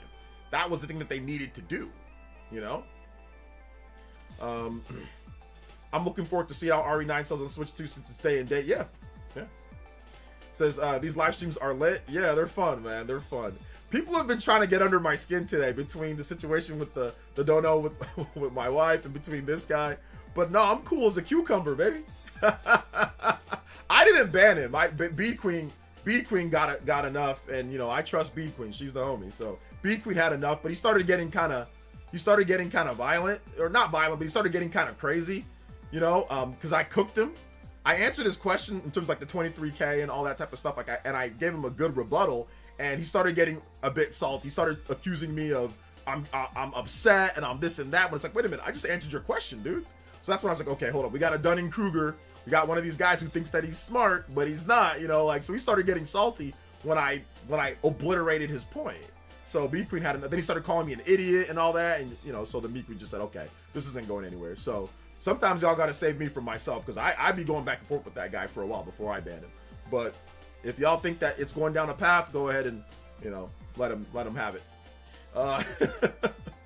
Oh, I just timed him out for 30 minutes. Oh, okay, yeah. You don't have to ban him, but yeah, time out for. Yeah, I trust your judgment, Beat Queen. I'm not questioning what you did. What you did was the right call. Cause I probably would have been going. It would have started to get vulgar, right? Like, cause you know, I think he felt insulted a little bit because I said that he doesn't know what he's talking about, like Dunning-Kruger. I think he got insulted a bit, you know, with stuff like that. But that's because he started accusing me of, you know, of stuff. So that when I gave him a logical reasoning for what I said. So yeah, whatever. Overall, he deserved to be timed out for 30 minutes. How about that? So yeah, I'm not questioning that, Beat Queen. You did the right job. Thank you. I appreciate that, you know? Let's see. Square Enix wasn't happy with the Nintendo sales of the game. No. Square Enix hasn't said anything about the Nintendo sales of the game. They haven't said anything about the Nintendo sales of the game yet at all. They haven't said anything, you know, so. The only thing that we've seen from Square Enix is that they've been quote tweeting anytime that, you know, bigger accounts talk about the sales numbers, it being number 1 on the eShop, it being number 1 on Amazon or whatever. Like the Mr. Hamaguchi, the producer, he quote tweets it and he talks about, hey, thanks for picking up the game and all that. So that's what he's been doing. But Square Enix hasn't said anything about the sales not being good. I mean, they don't really have a choice. They have to start getting Final Fantasy into more people's hands. Like, it's not even about what sells more. I've even stated that I think that Final Fantasy is going to sell better on PlayStation regardless. But like, they need to start getting Final Fantasy into new people's hands. Like, there's not enough of a base. We've seen that already with the sales of FF7 Remake and the sales of Rebirth. They know that they need to get a new base of people to play the game. So that they know this. So yeah, overall shoutouts. Overall shoutouts. We need shirts for all 3 of those. You can pick like the favorite one, your favorite like saying, like OJ saying. So yeah, overall shoutouts. Shoutouts is a good one. That needed to be a shirt yesterday. Don't expect high sales from RE9 on Switch 2. The series has been absent for a long time on Nintendo with modern Resident Evil. It needs time to redevelop the fan base. I agree and I disagree. Here's the reason why I agree and disagree. Yes, modern RE, RE7, RE8, RE9, those are not on Nintendo platforms. However, in the meantime, Nintendo fans have been buying other RE games. While these games are selling, RE fans have been buying Resident Evil Revelations, Revelations 2, Resident Evil 6, Resident Evil 5, Resident Evil 4. From what I understand, Resident Evil 4, 5, and 6 all sold at least 1 million copies apiece on the Nintendo Switch 1. So that's millions of units. So yes, that's not new Resident Evil, but the demand for Resident Evil has always been there. They just haven't been able to come through because of the system power and because of other things. So I don't think the demand or people buying Resident Evil are like dormant on Nintendo platforms. I think that Resident Evil has a good chance to actually sell decently on the Switch too. I'm not saying it's gonna outsell PS5. I'm not saying that, or PC. I don't think it will, because like the graphics and all that type of stuff. But like, I think it has a chance. I mean, I think it's gonna do better than 23K. I think it has a chance to do better than 23K. You know, starting out, because it's day and date and it's new, and that's what you need to do if you want to get, you know, more sales. So.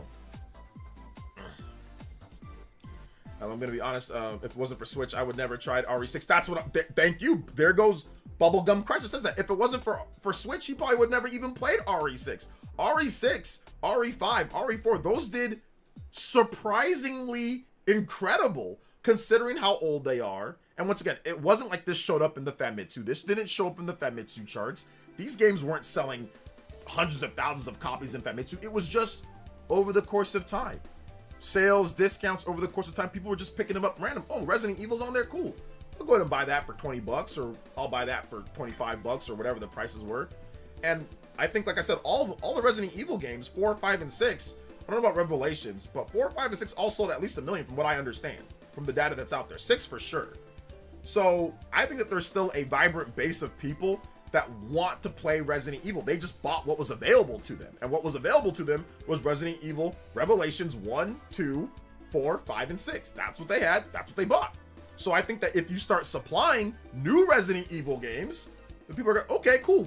Now I can buy new Resident Evil games. If they're buying old ones, why wouldn't they buy a new one? If they like it, you know? So I don't feel that you know, yes, there's going to be some adjustment and needs time to build up the base. I agree with you. That's why I said yes and no, but I don't think it's going to be some type of super low number where nobody's buying Resident Evil Requiem on Switch 2. And I think that the biggest thing that they did in order to get Resident Evil Requiem more sales on Switch 2 was make it third person. I think if this game is first person, the sales plummet on Switch 2. And my son is going, sorry guys, my son is going, he's upset about something. And he decides to come right by my door. So sorry about that. If you hear him, he's upset about something in the background. So Resident Evil, when it comes to Requiem, that third person view is going to sell way more copies in Japan. It is going to sell way more copies in Japan because of that third person view. So I think that is actually a benefit to the Switch 2 sales, to the Switch 2 version, that it's in third person. If it was first person only, I think it sells way less to Switch fans, not to Xbox and PlayStation and PC, but the Switch owners. I think the third person view bumped the sales up. I think that bump, because that's what I think Nintendo fans, they want third person Resident Evil. I think a lot of them do.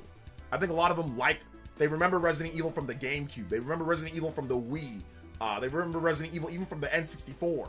They remember what Nintendo fans, like the core Nintendo fans, remember is third-person Resident Evil. They don't know first-person Resident Evil like that. Not saying that there aren't Nintendo fans that like that. I'm just saying that they know third-person Resident Evil. So you give a new third-person Resident Evil game, I think it's gonna do okay. Yeah, he's upset. I don't know what he's upset about. Sometimes when I'm streaming, he just like gets real upset about things, about whatever, or mom's trying to get him to change his diaper, or he just it's probably his mom took away his toy, or he wants to change doesn't want to watch Miss Rachel anymore. I don't know. There's his life. It's always full of some. That's what's being a kid, being a baby's about though. Like, you got to have your struggles, you know, and that his struggles are, oh, my toy got taken away, or I can't have this snack right now, you know, like, or dad's taking too long while he's streaming. Where's dad at? You know, like, oh man, I love it though. Let's see here. Is 23K number real though? FF really in the mud sales wise? Well, no. What he's talking about, Nick 93, he's talking about the physical game key card sales in Japan, not including digital. So not including digital, not including Western sales, not including European. So this is just Japan, first 3 days on sale, or first number for game key cards. It doesn't include digital sales and all that. So yeah, where it's number one. It's number one on the eShop in Japan, number one, or it might be number 2 at this point. I think Dragon Quest might be number 1, but it was number 1 on the eShop. It was number 1 on the eShop here in the US. And we don't have the numbers over here for the US when it comes to that. So yeah. Fatal Frame 2 Remaster will also be amazing. Fatal Frame 2 Remaster. Oh yeah, that should be pretty good. Yeah. Must be deaf because I've never heard your son make a peep. Oh, okay. Yeah, some people might, it depends on your setup. Some people might be able to hear him. It depends on your setup. Some channels you might be able to hear it. I try to tilt my microphone this way to where it's just like this. Like it's recording at like a cone. So noise from behind doesn't really catch, but noise from, like I said, it's like a cone. So sometimes if he's right here and he's like, bleh, like right here, it might catch on the side. So nothing I can do about that, you know? So do you and your wife ever play good cop, bad cop both on the same page at the same time? Yeah, that's pretty much what it is. I'm more of the nice parent.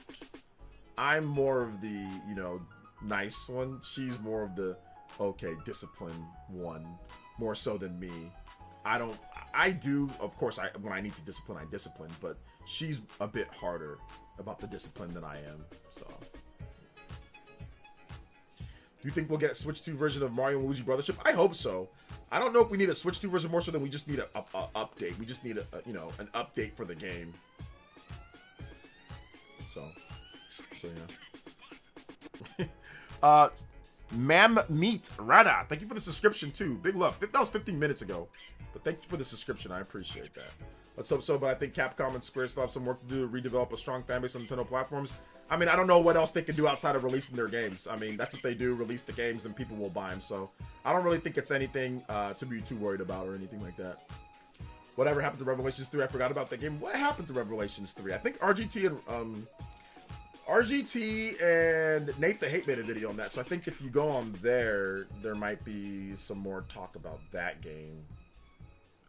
What happened to that game? Let's see here. Just want to, yeah, a free update would be good. So, all right, take it easy, Max. Only thanks for coming out to the stream.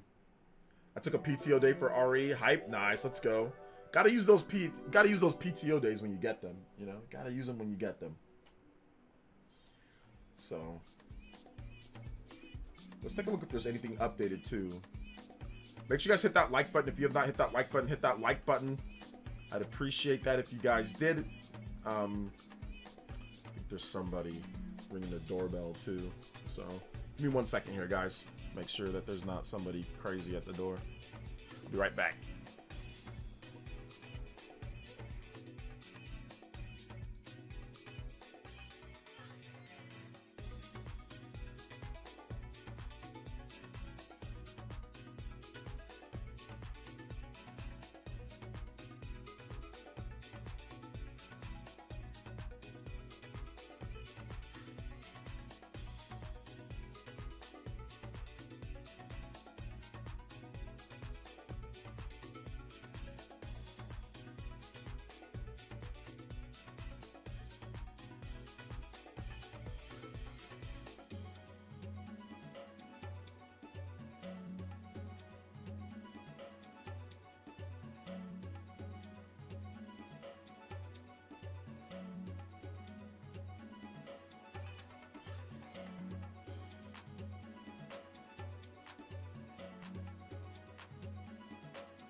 Into the heat of battle. Go for it.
Okay.